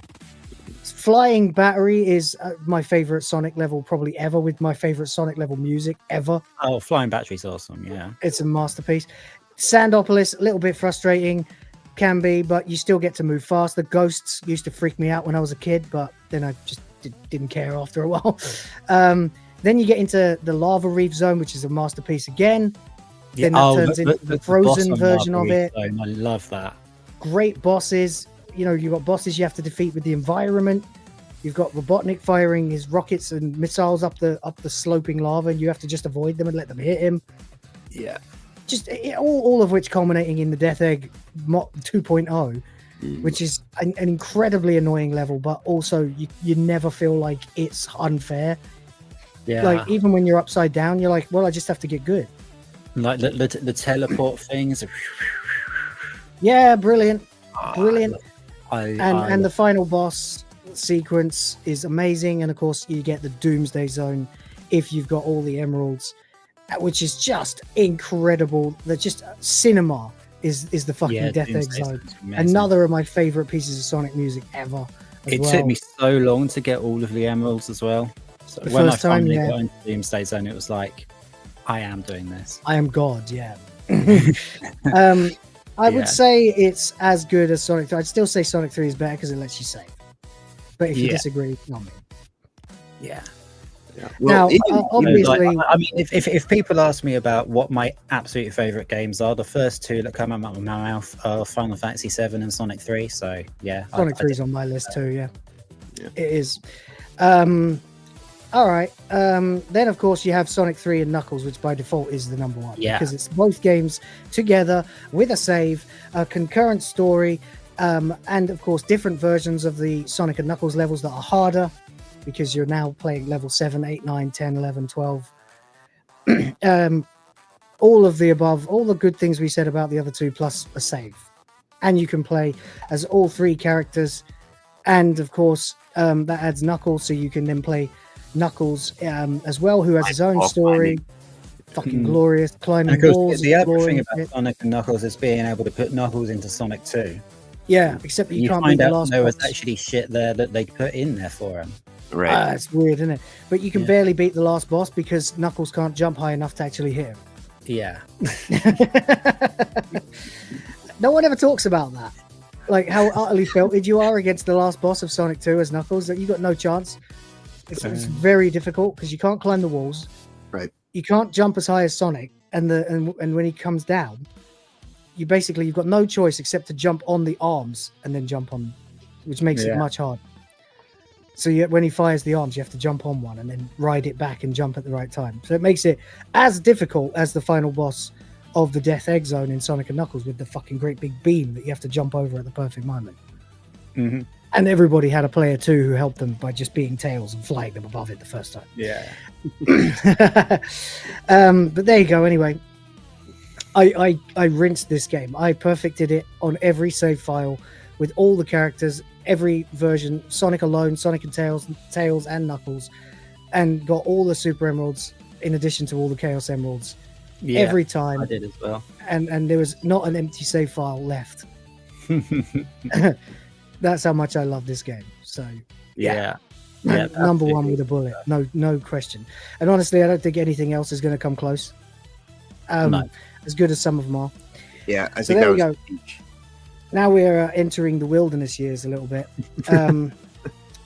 I can't even remember what came out next. I don't think they've got Sonic 3D on this list. Is Sonic Spinball in there? Oh, No. Spinball's not on there either. No, So it's not I on guess mainline. they're not counting Spinball as mainline, but they are counting Or Sonic Triple Shadow, Trouble? which is interesting. Yeah, that's what Triple I. Trouble is considered mainline, apparently. Has anyone ever Yeah. played Triple Trouble? Because I don't think I have. Yeah, I have. Any good? It's okay. It's It's a not Game Gear amazing. game.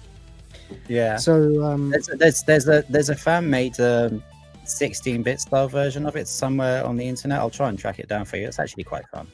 I bet. So it's like a B tier then.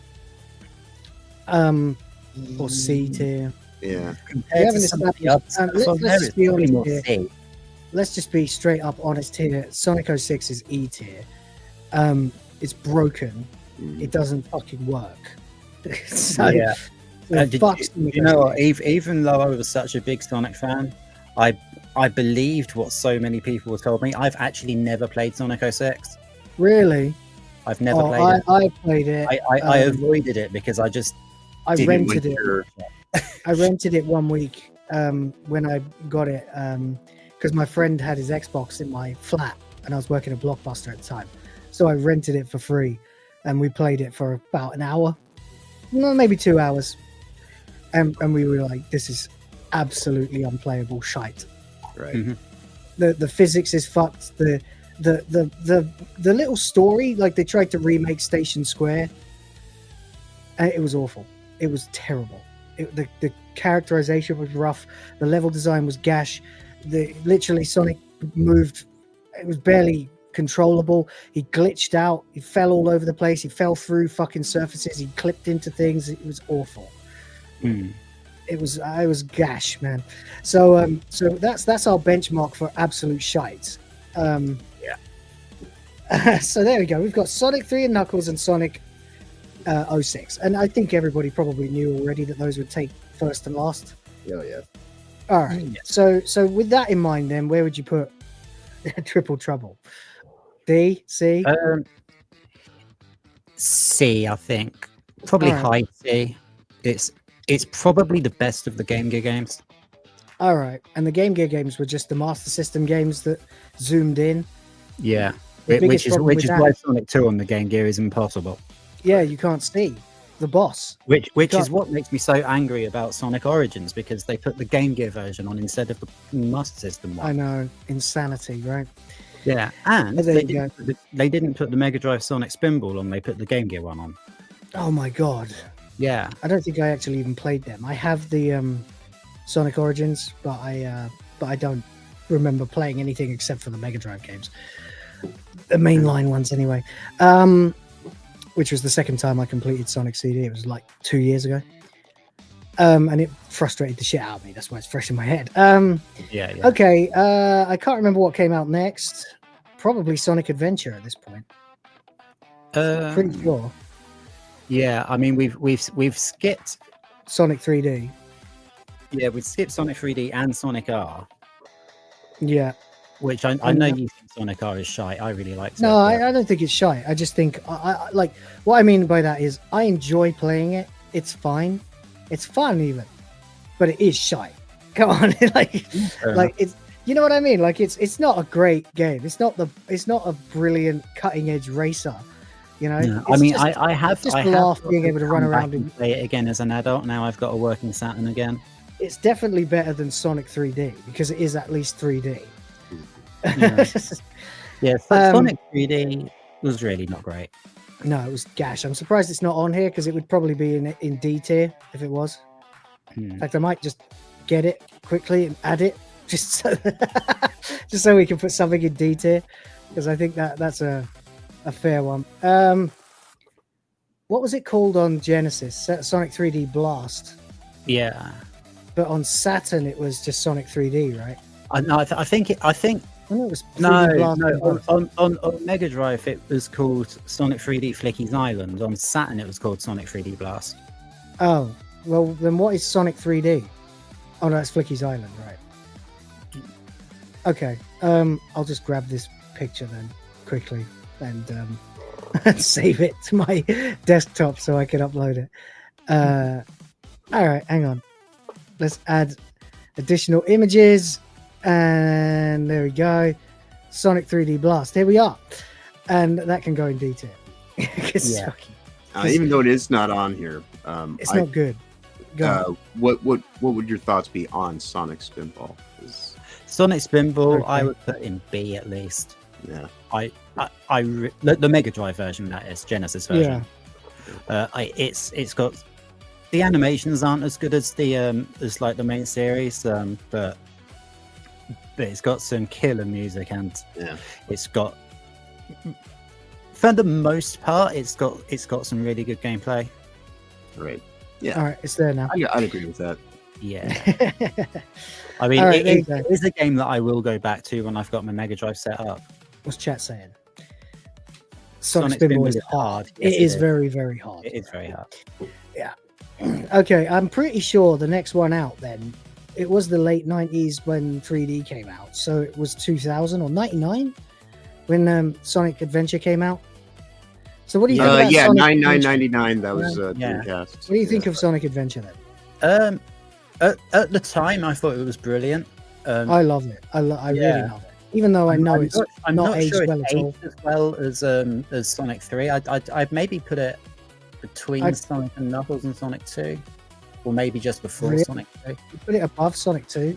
Like, maybe not. Kind of equal. Look, let's talk about it.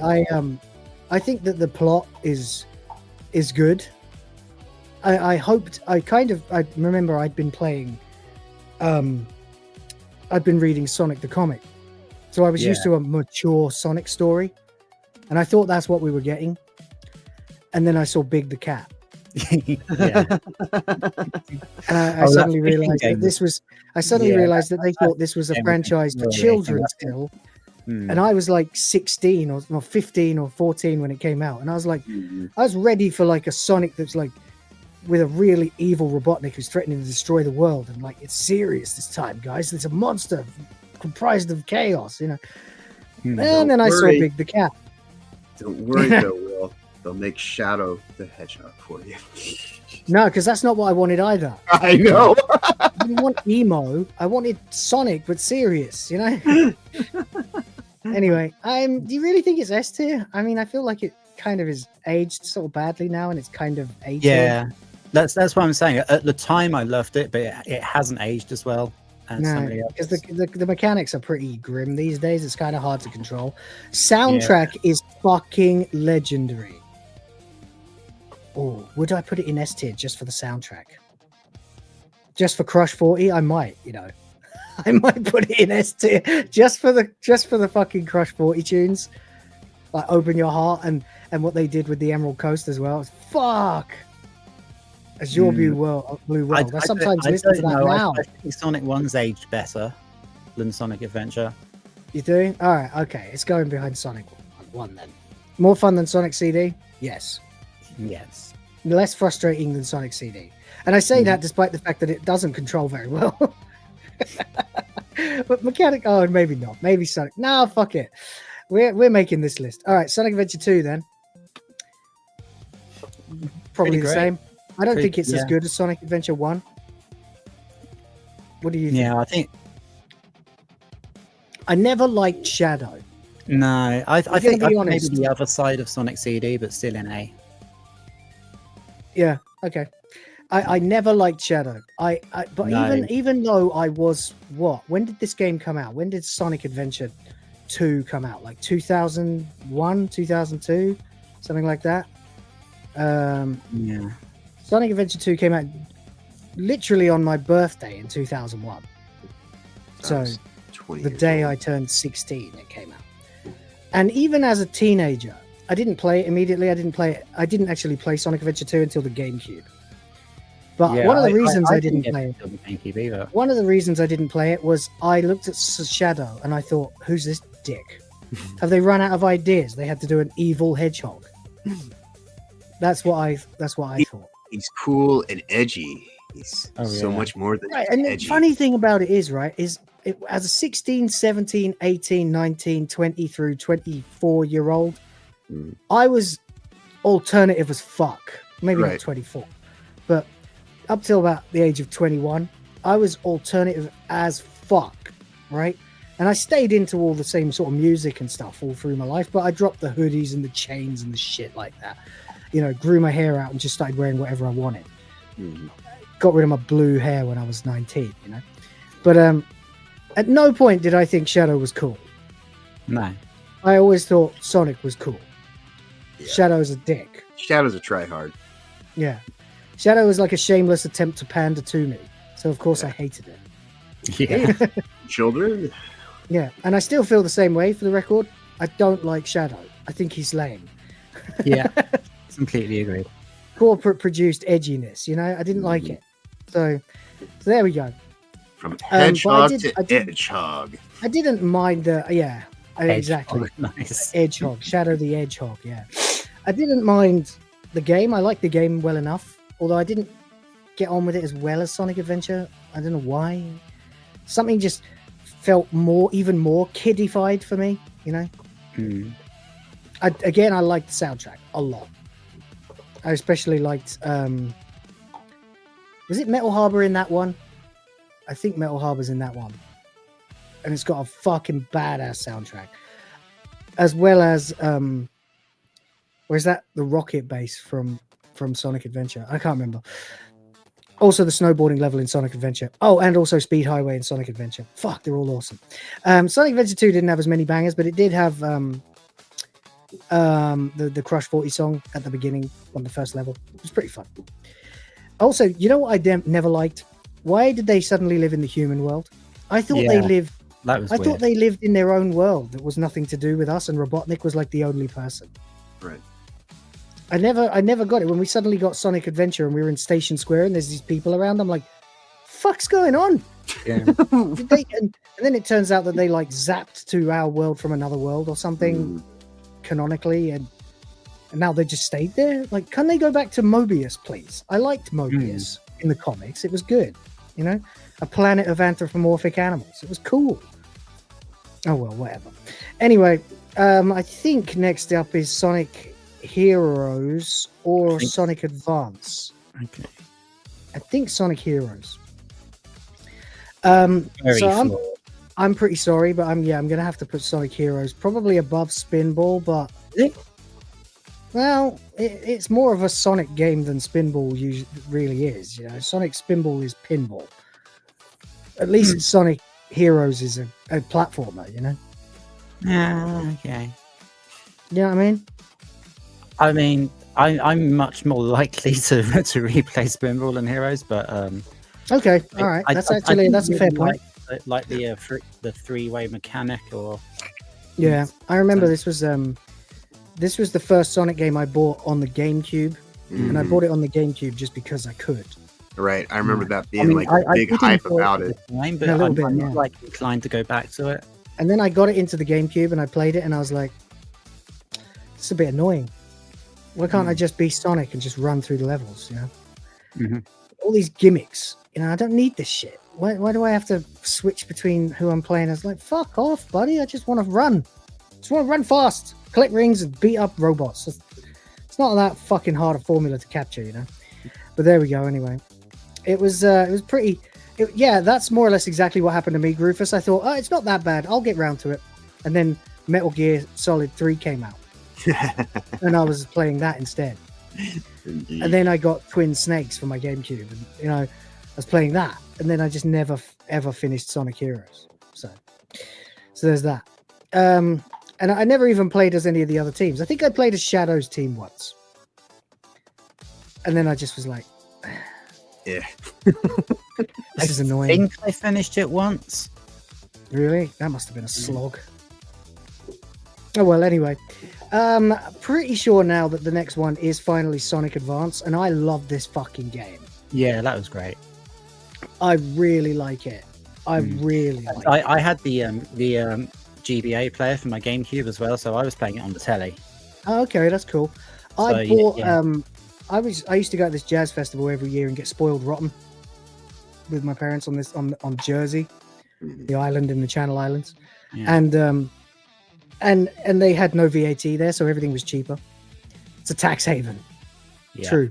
And I remember getting my Game Boy Advance there and being really hyped for it. And this is the original Game Boy Advance. I went back the next year and bought an SP. Wow. And I got Sonic Advance because I really wanted it. It looked so cool. And I loved it, man. I had such a blast with I that really game. enjoyed that game. I love the way that they changed what happens when you run through the sign at the end, so the camera follows him as he's running along and he's like, yeah, and then blasts off. Soundtrack was badass, multiple characters to play as. You had Sonic, Knuckles, Tails, and Amy if you really had to, you know. It was not too easy, not too hard. Fucking fun. The bosses were great too. So I don't know where you want to put it. Can we realistically put it above Sonic 1? I think I might have more fun playing Sonic Advance than Sonic 1. I don't know. I don't think so. I think it's okay where it is because. Okay. I mean, so you think it's better than Sonic Adventure? It's not like the Stone Cold instantly recognizable classic that Sonic 1 is, and it doesn't have the flawed controls of Sonic Adventure. I think it's in the right place. Okay. Good. Well argued. Sonic Advance 2 and 3. We might as well just do all the advanced of the series. advanced games. 2, I can't remember that well. No, to be I honest. can't remember 2 or 3 that well, to be honest. I remember 2 better than I remember 3. I remember that 2 know was where I- 2 was where they introduced cream and cheese for the first time. Oh god! And I remember despising them. Yeah, Cream the Rabbit, like Yeah, ugh, and cheese the that's chow. like, eh. Yeah, I was like, what I don't exactly are know you whether trying they to did that do? on purpose or not, but Mm. And they ditched Amy, didn't they? Could you still play as Amy? Because she's not on the box art. I don't think you could. I really can't remember. I'm gonna have to play all these again, you know, because they are good games. I just wouldn't put Sonic Advance 2. Maybe here, or maybe no, because I still enjoy it much better than Sonic Adventure 2. I just can't remember it well I enough. think I like it better. I like it better than Sonic CD as well. Maybe not as much as I liked Adventure though. Even though it was in many ways an upgrade, I still feel like 1 was the real classic. I don't know if anyone in chat has a different opinion, because maybe we're just remembering things selectively. I definitely remember that by Sonic Advance 3, I was tired of it. Yeah, and I kind of would put it in B tier because I felt like it was vaguely just. remember 2, but I can't remember 3 at all. That's why I'm saying it should be in B tier, because I remember it's fun. The mechanics are fun. I remember some of the levels were very frustrating by the end of it, and they started to really piss me off. Not as bad as Triple Trouble though, not even close. So I'd say it's still more fun than. I'm more likely to play it than Sonic Spinball, to be honest. Okay. Because again, I like the core of the fast running and platforming. Right. But if you disagree, you tell me. Yeah, I definitely would be more likely to play Spinball, but Okay. I really enjoyed it, but I get your argument that it's not like really a proper Sonic game because it's not a platformer. Okay. Which John, is what do you I'm not even suggesting that. You know, my experience with Sonic is honestly quite limited because, like, as I said, it didn't grow up. Well, with you got all the choices. topics today, so you know. Yeah. And that's the thing is, my since I didn't grow up playing Sonic by this point in time, once I kind of heard kind of the stuff that was going on with Sonic Heroes and all that kind of stuff, even though I had possibly my best opportunity to have more access to it, just it wasn't really, you know, anything that I ever really did too much with. I might have played something here or there, but it's hard for me to even remember. So that's the way. Yeah, I'm just here to you know, hang out and listen to music and double check what's going on in the chat. Okay. All right. All right. Fuck it. Out of. Actually, while we're talking about the GBA, probably my biggest console regret is I traded my GBA SP in against the DS.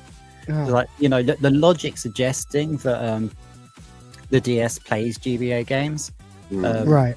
But what didn't occur to me was the DS doesn't fit in your fucking pocket. Yeah, the SP was SP was a solid system. I loved being able to just fold that thing out. I missed that, and I had a sleek like matte black one as well.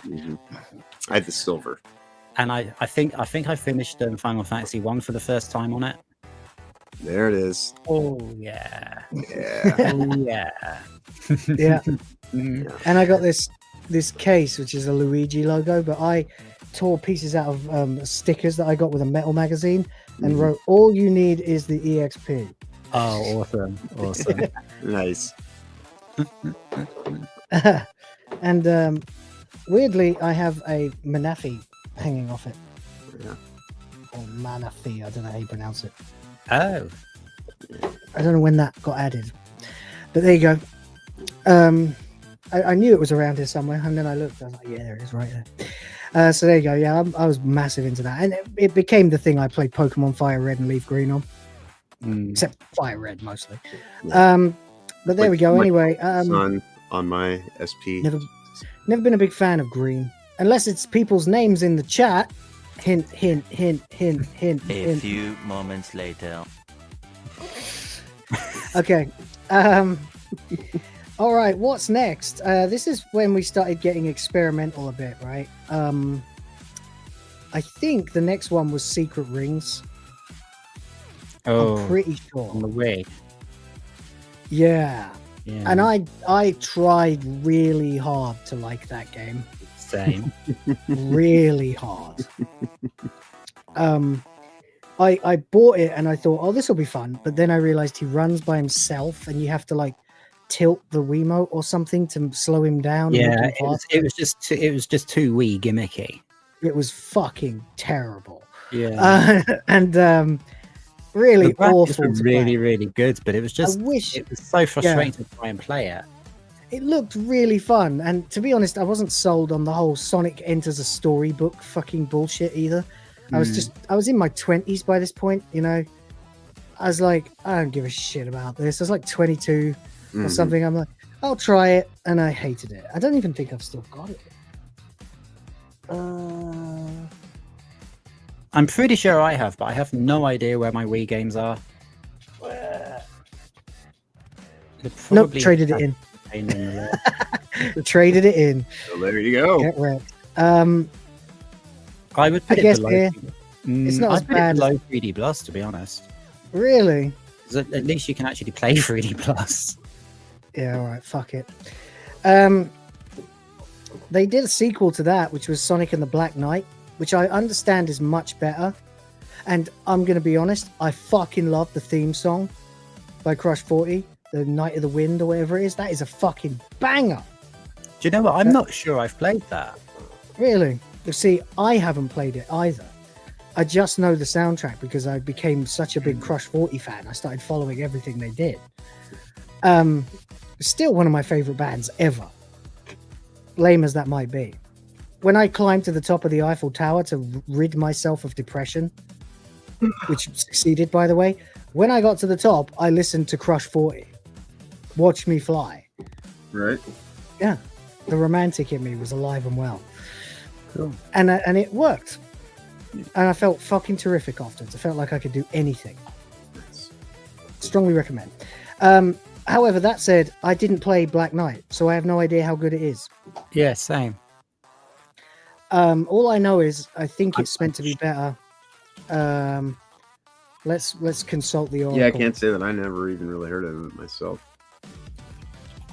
All right, is Sonic Black Knight better than Secret Rings? Many players consider Sonic and the Black Knight to be an improvement over Secret Rings, largely due to its more traditional joystick controls for movement. Okay, so it's immediately an entire tier above. Yeah. However, some prefer Secret Rings story and atmosphere. Ultimately, the better game. The pros: improved controls, better graphics, solid soundtrack, engaging story. Yeah, I do know the story's pretty good.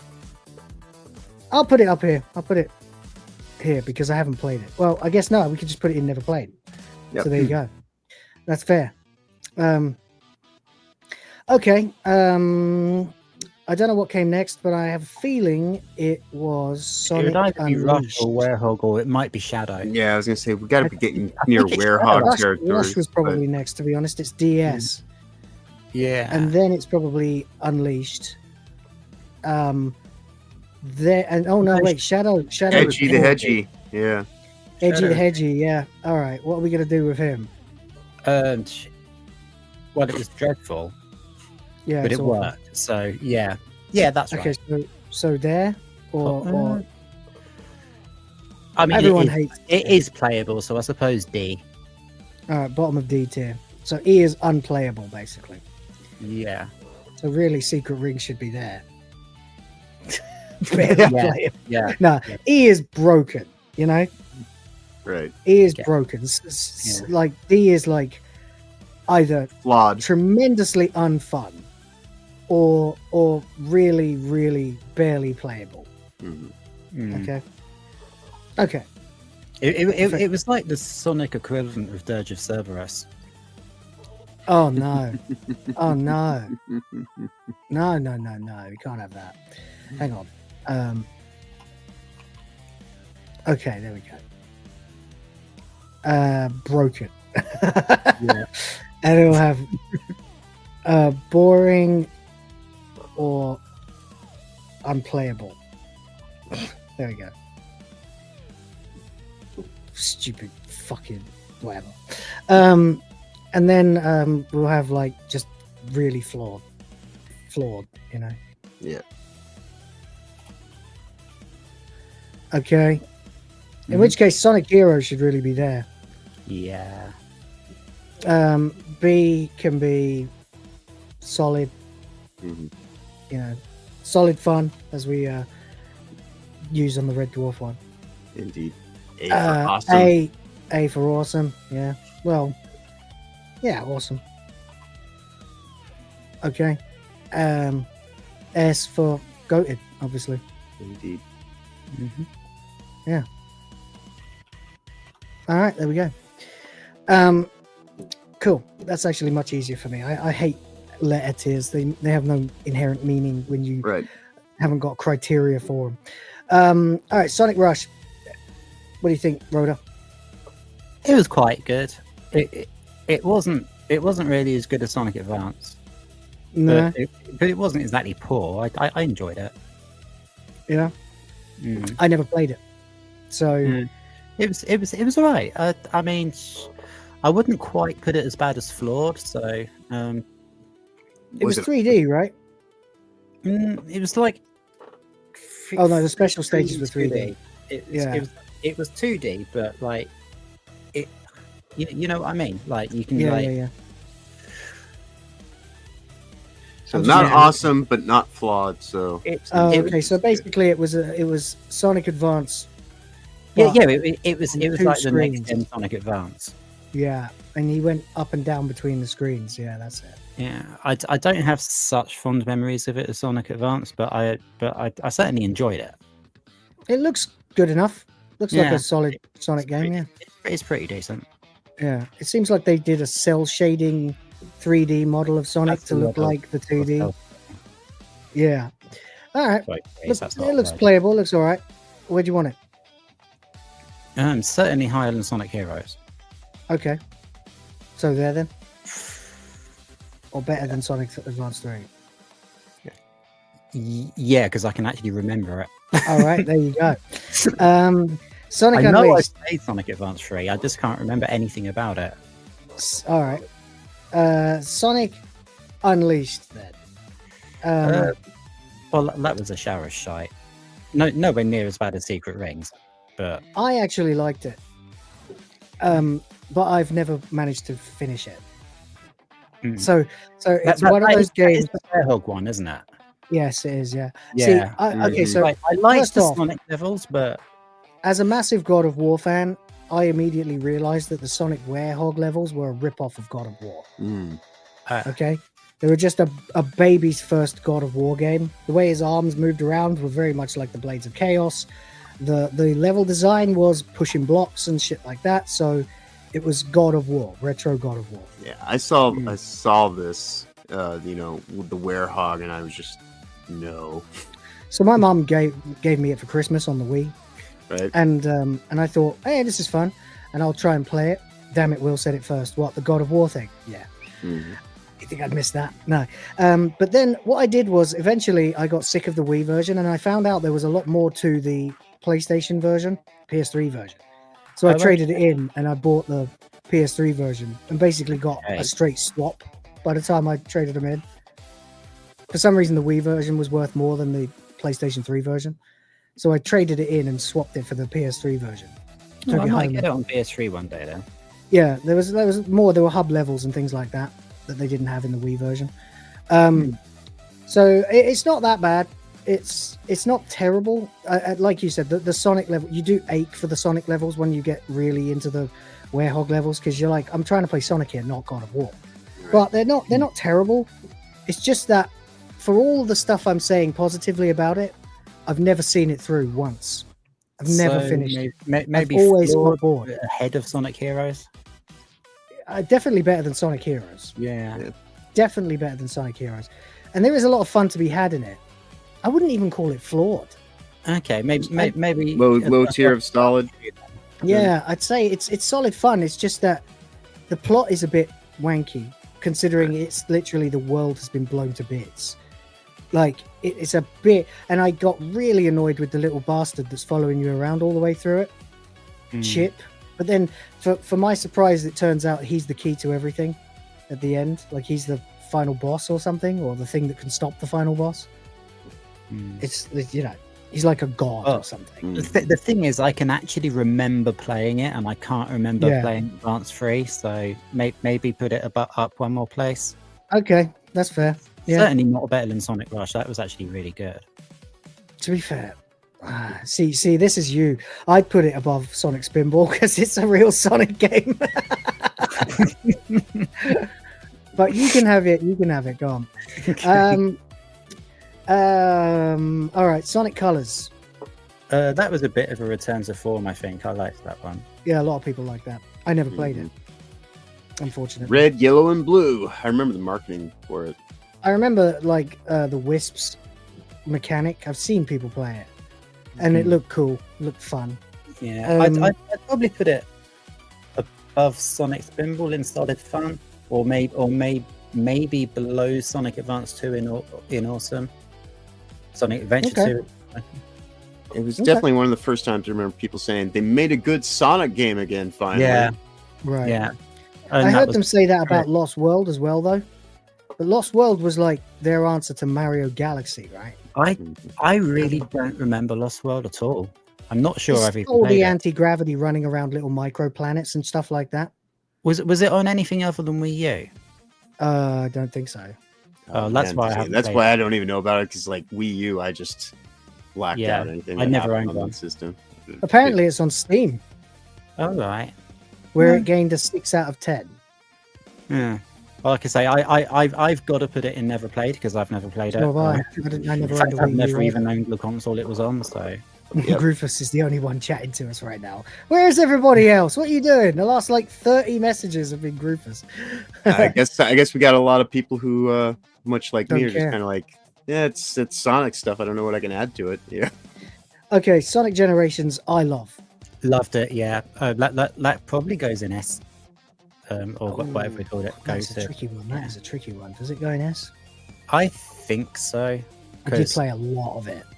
Yeah, I mean, I'd rather play it than Sonic. I 100%ed it in like 2 days, I and don't then think I carried on. I got damn close.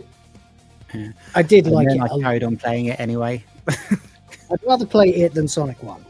Yeah, Okay. I played that game to absolute death. Everyone else is playing games. That's why they're not talking to us. Okay. Sonic Mania. Oh, by the way, what is Sonic Rush Adventure? I don't even know when that came out. Again, never played. Don't know it. Cool, Don't know me it too. at all. I imagine it's a DS or 3DS game. Right. Sonic Mania. I Very think good. probably has to go in the S, right? Yeah, I reckon. It's probably above Sonic Generations, to be honest. Much of a muchness for me, so whichever you prefer. I love both of them. Better than Sonic 2. Some of it's a little bit too frustrating compared to Sonic 2. It's true, yeah. So yeah, either before or after Generations, either. I played Generations more, but stylistically, Mania. I was so desperate for something to play here, and the only thing I had was my Switch at the time. It was my first year in the Philippines, so I had a few quid in the bank, and I bought Sonic Mania digitally and played it to death. And yeah, I really liked it. So, although I think I'm more nostalgic for Sonic Generations. I think I'd probably play that currently today before I played Sonic Mania again. Well, yeah, I mean, I really liked both of them, but I know I played Generations more than I played Mania. Right. They were both great, though. Okay, Sonic Forces. So this was the sort of not quite sequel to Sonic Generations. It was quite good. Nowhere near as good as it should have been. Yeah, it was better than, well, yeah, it was better than I thought it would be. Worse than it should have been.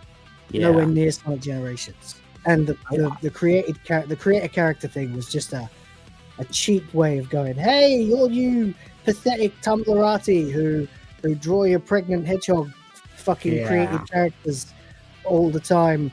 OC, please don't steal, you know. Yeah, you can have a game, and that's why I think I just had a chip on my shoulder about it the whole time, but it was okay. I guess solid fun. Yeah. Is it better than Unleashed? No. For me, I enjoyed it more, but you had to do more to get to the actual levels, which was annoying, so maybe not. It's the same problems as that Unleashed has. Yeah. It probably is better, but I don't like the whole like keeping it online so you get daily goals and things and. Oh fuck that! It's going down a ton. Yeah. Immediately. Mm-hmm. And last but not least, Sonic Frontiers. Now that's a weird one because I was really, really excited about it, and I've never gotten around to playing it. Me neither. Into the thing it goes then. near the top of my pile. It's been I'm going to play this game next for fucking ages. Yeah. But I haven't gotten around to it. So yeah. Hello in the chat. So there you go then. That's our ranking. We have never played Sonic Rush Adventure, Sonic Lost World, Sonic Black Knight, and Sonic Frontiers. Broken tier is Sonic 06, of course. Boring or unplayable, we've got Secret Rings, Shadow the Hedgehog, and Sonic 3D. Flawed, we have Sonic Triple Trouble, Sonic Heroes, and Sonic Forces. Solid fun, Sonic Advance 3, Sonic Unleashed, Sonic Rush, and Sonic Spinball. Nothing was moving that fucker. And awesome tier, we got Sonic Colors, Sonic Adventure 2, Sonic CD, Sonic Advance 2, Sonic Adventure, Sonic Advance, and Sonic. And then finally goated Mania, Generation, Sonic 2, Sonic and Knuckles, Sonic 3, Sonic 3 and Knuckles, obvious. Now, of course, take a screenshot and then send it to Leon and watch his reaction. Oh yeah. Share on Twitter. Specifically at him. I'm atting him right now. Yep. I'll be back in 2 seconds while you're doing that. All right. Indeed. Yeah. I am moving RoboCop Rogue City from my main SSD to my micro SSD so that I can install Claire Obscure onto the SSD. Right. Because I'm like sitting here, I'm like, oh yeah, I have games. I've got games. Again, thank you everybody. The last few days, I've received some really good stuff recently from people. I'm very glad. None of it matters because now you have Expedition 33. Right. Well, I've got I did get, like I said, I got Arc 3 or Arc God, what? Can't even say the name of it now. Arc Raiders, yeah. Arc Raiders the other day, and then this, and yeah, man, I got some really nice gifted games recently. Cool. There you go. So yeah, I've done that now. I've made the picture of the tier list. Where the fuck is it? And I'm tagging Leon. I bet he'll be furious. Yes. Or he'll completely agree. You never know. Right. I mean, we were pretty pragmatic with these. Okay, there we go. Anyway, you guys can now go to my X at Will of the Fans and share your thoughts as well if you'd like to. Mm-hmm. Also received Back for Blood recently as well. All right. And that's it. 3.5 hours in. Yeah, we've talked about a lot of stuff today. Anyway, there you go. That's it. So we're going to begin to wrap up the show now, guys. That's the end today. No Jackbox, unfortunately. We are still 45 memberships away from that, and no boobies either, because we are still $21. To be fair, people did donate us games directly today. That's true. So. Okay. All right. Fine. Okay. That's true. I've seen your heart across the screen. Every cheer, every dream in between. You stayed up late.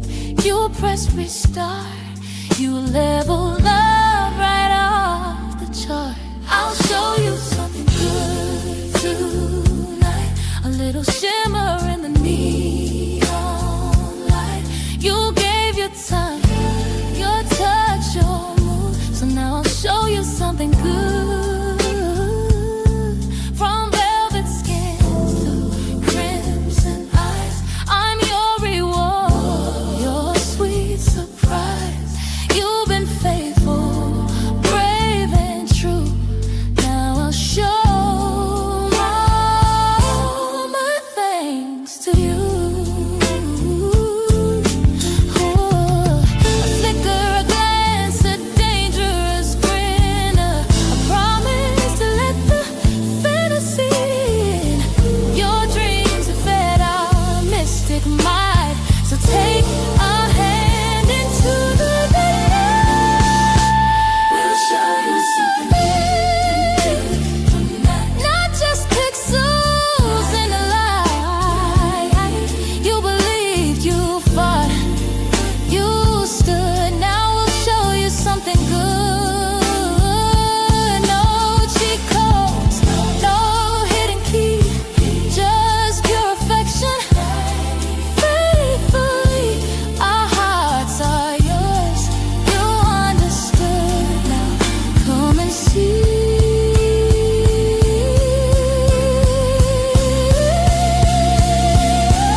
Shit. What got well, to bookend the show, I guess Will has unlocked my joy.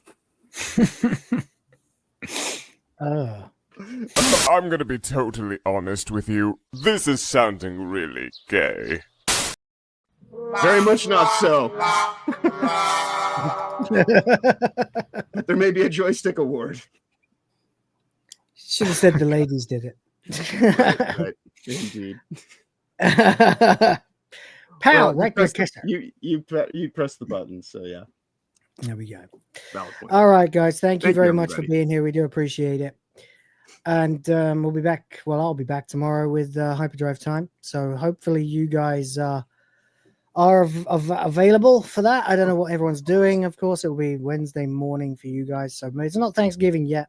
Yep. And we'll be back on Thanksgiving in case any of you guys are as lonely as John is. Indeed.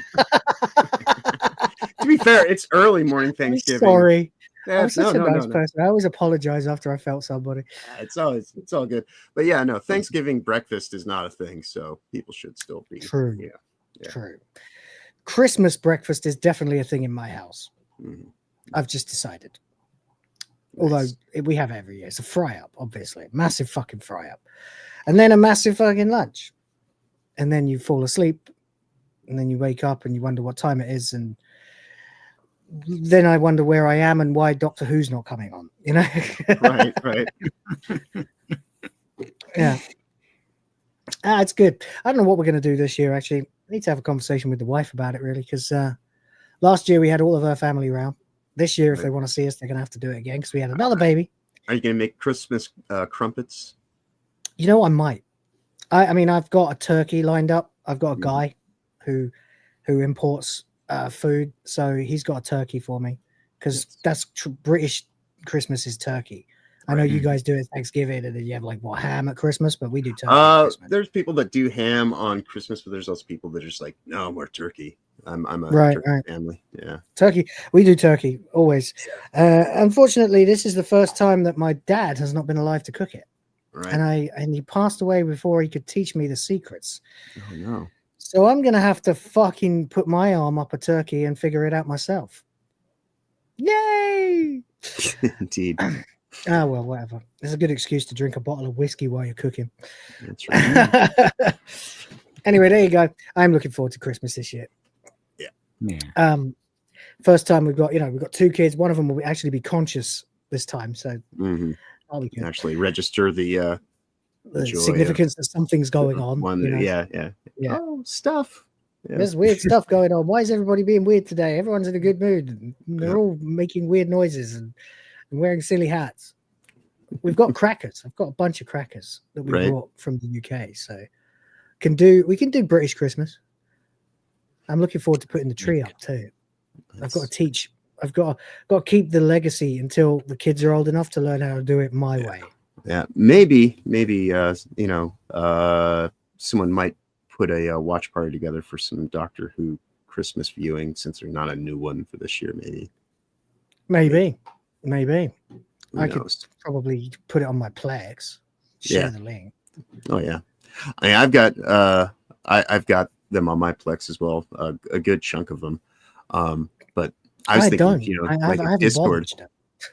Right? I haven't watched even the Doctor Who that I like in a year. Right. Yeah. Yeah. The last time I watched a good episode of Doctor Who was with my dad. Specials. We do something on someone's Discord. I've got a tier 3 Discord. It's good for high quality bitrate stuff. That's cool. So we'll do it on yours. Yeah. Cool. All right. Sounds good. Let's do some outros then, guys. Rhoda, now that you are flush with petrol, what are you going to do next? Who knows? He might just show up in the Philippines. That's right. 300 miles is the limit. To be fair, you can get pretty far in the UK. You can get a total culture shock in 300 miles in the UK. Right. Yeah. Just drive to London. Yeah, there was certainly supposed to be something happening tonight, but the time that I would normally spend talking to my co-hosts and mods about what we're going to do, I spent trying to organize someone to help me get petrol. So I don't know what it is, but we'll do something. What is it? What is it? What is it? You need to have a show called that. Yeah. Yeah. Fair enough. John? Well, of course, it's Tuesday, so Toasty and I A few moments later. Right? Yes, indeed. preface that first. Yes, Pack we a should be lunch doing. for John's We should. outro, Yeah, guys. we should be doing a show this evening tonight, starting at 8 p.m. Eastern. Of course, you can always find me Toasty's channel Sundays, Tuesdays, Thursdays, and Fridays at that time. I'll be back here tomorrow in the chat. Just patiently waiting to see if we do a game stream for Hyperdrive time, and then possible Jackbox, and then otherwise, here with you and Rhoda throughout the week at this time of day, bright and early, 9 a.m. Eastern, Sundays, Tuesdays, Thursdays. I suppose on the weekend, we will possibly be doing an episode of Week in Culture. I don't know if the holiday's going to throw it off or anything like that. I don't know. Brian's traveling. But that'll start at 11 a.m. Eastern if we do. And then we should definitely be doing an episode of Jester's Act starting at 2 p.m. Eastern to make up for, postponing because of Thanksgiving preparation on his end. But otherwise, always great pleasure hanging out with everyone here in the chat. And thank you again so much. I know Kooky Kaiju already left, but I do appreciate all the recent kind gaming donations that I've received from everybody in the various streams and whatnot. And, and always pleasure hanging out with you guys, obviously. But with that said, everyone have a wonderful week going forward. Of course, safe travels ahead, and definitely be awesome as always. So, what are your guys' plans for Expedition 33? Are you gonna play it at the same time? I'm literally getting it downloaded and set up right now. So I might actually go and look at a few things and get into mate, it. if you're gonna start playing Expedition 33, find a way to share it so I can watch you. All right. Well, maybe I'll take a break from one of the other playthroughs and do that instead for a while. Yeah. All right, challenge on, guys. Who can be the first? Who can be the best? Yeah, because I already put Death Stranding on hiatus there for a moment, but I can always go back to that. Whatever you do, don't use a guide. Okay. No worries. Okay. Yeah. Don't use a guide. Yeah. No. I've avoided all the stuff around it at this point in time, to where that would is learning the hard way.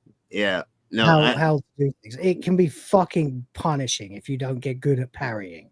Yeah. Well, the biggest challenge, quite obviously, I think, is going the last few months with actually avoiding all the stuff, because no, this is a game that I do want to spend time with, and actually I hear so many good things about it. So yeah, I think at this point in time, just be like, oh, let me go get a guide. That would would destroy it. Yeah. Don't use a guide. That would undermine the whole point of No matter how stuck you can, in a pinch, ask me. Yeah, because I remember it. When I played Metal Gear Solid Delta, I didn't mind going and getting the stuff, because I played Delta, went back when it was Snake Eater. But this seems like this is a story-based kind of thing. Like, I'll play it through first time clean, and then time and time again after that. Maybe, who knows, if there's certain things that are tricky to find. I don't know anything about it really. Very little. I just know that it's this great game that everybody's been lauding praise towards all year. So I mean, spoilers aren't much of an issue for me because I've got a terrible memory. Right. Indeed. But yeah, no, I'll probably I'll dabble with it a little bit today, just to kind of get it, make sure that it's playable on the Steam Deck and all that kind of stuff. Yeah, but yeah, because the only thing else I have to do this week is I have to put in a little bit of time on Where Winds Meet, so that I can talk about it this weekend. But yeah, and this is top of the list, and then Arc Raiders is dependent on when other people that purchased it for me and things like that are available. So, but I can easily manage a few games here or there. You definitely will get sucked into Expedition 33, and then you will not want to play anything else. Okay. Roughly how long is it? I don't know. How long's my playlist of my stream of it? Somewhere I don't know. in the 20 to 30 hour range, I would imagine. It's probably around 30 hours, yeah. But to be honest, if you get everything in it, that doubles and maybe even triples. Right. There's mid-game content, and then there's post-game content. Yeah. And there's tons of it. pressing install right. Oh, by the way, one last thing: do not over level. I wiped the floor with the. Oh yeah. I remember you saying that. Yeah.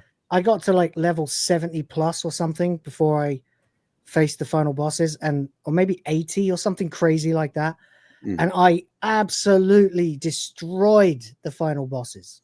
Just killed them, just outright, slapped them silly. The only chance they possibly had to get me was my lack of knowledge of what their attacks would look like when they came and when I would have to hit the parry button. But the second I got an attack, it was a one shot,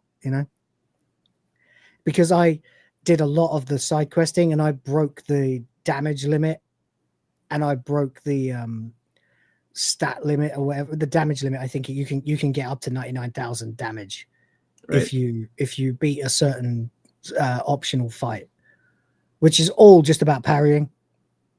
It's like there's this giant thing that you'll see on the map. Okay. And when you fight it, it hits you fucking hard and kills you immediately.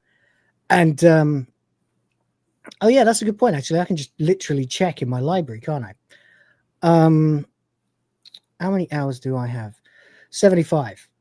All right. James Op has 90, but he's done more of the end game content than I have. So about Final Fantasy 7 length then. Yeah. You should be expecting to play a game that will, like a Final Fantasy, like an old Final Fantasy, like a good Final Fantasy. Okay. Well, I haven't done that. No, that's what you were going to play. You're going to play what Final Fantasy should have turned into after 10. Good. And don't get me wrong, I love 12, but everything since, kiss my ass, except 14. Right. But it's not traditional. It's playable on Steam Deck. It's good to know. You can do plenty of pre-leveling before you move on in the first zone anyway, but in the hub that you're in at the start. Right. You can get your battle practice in before you actually ship off to start the main quest.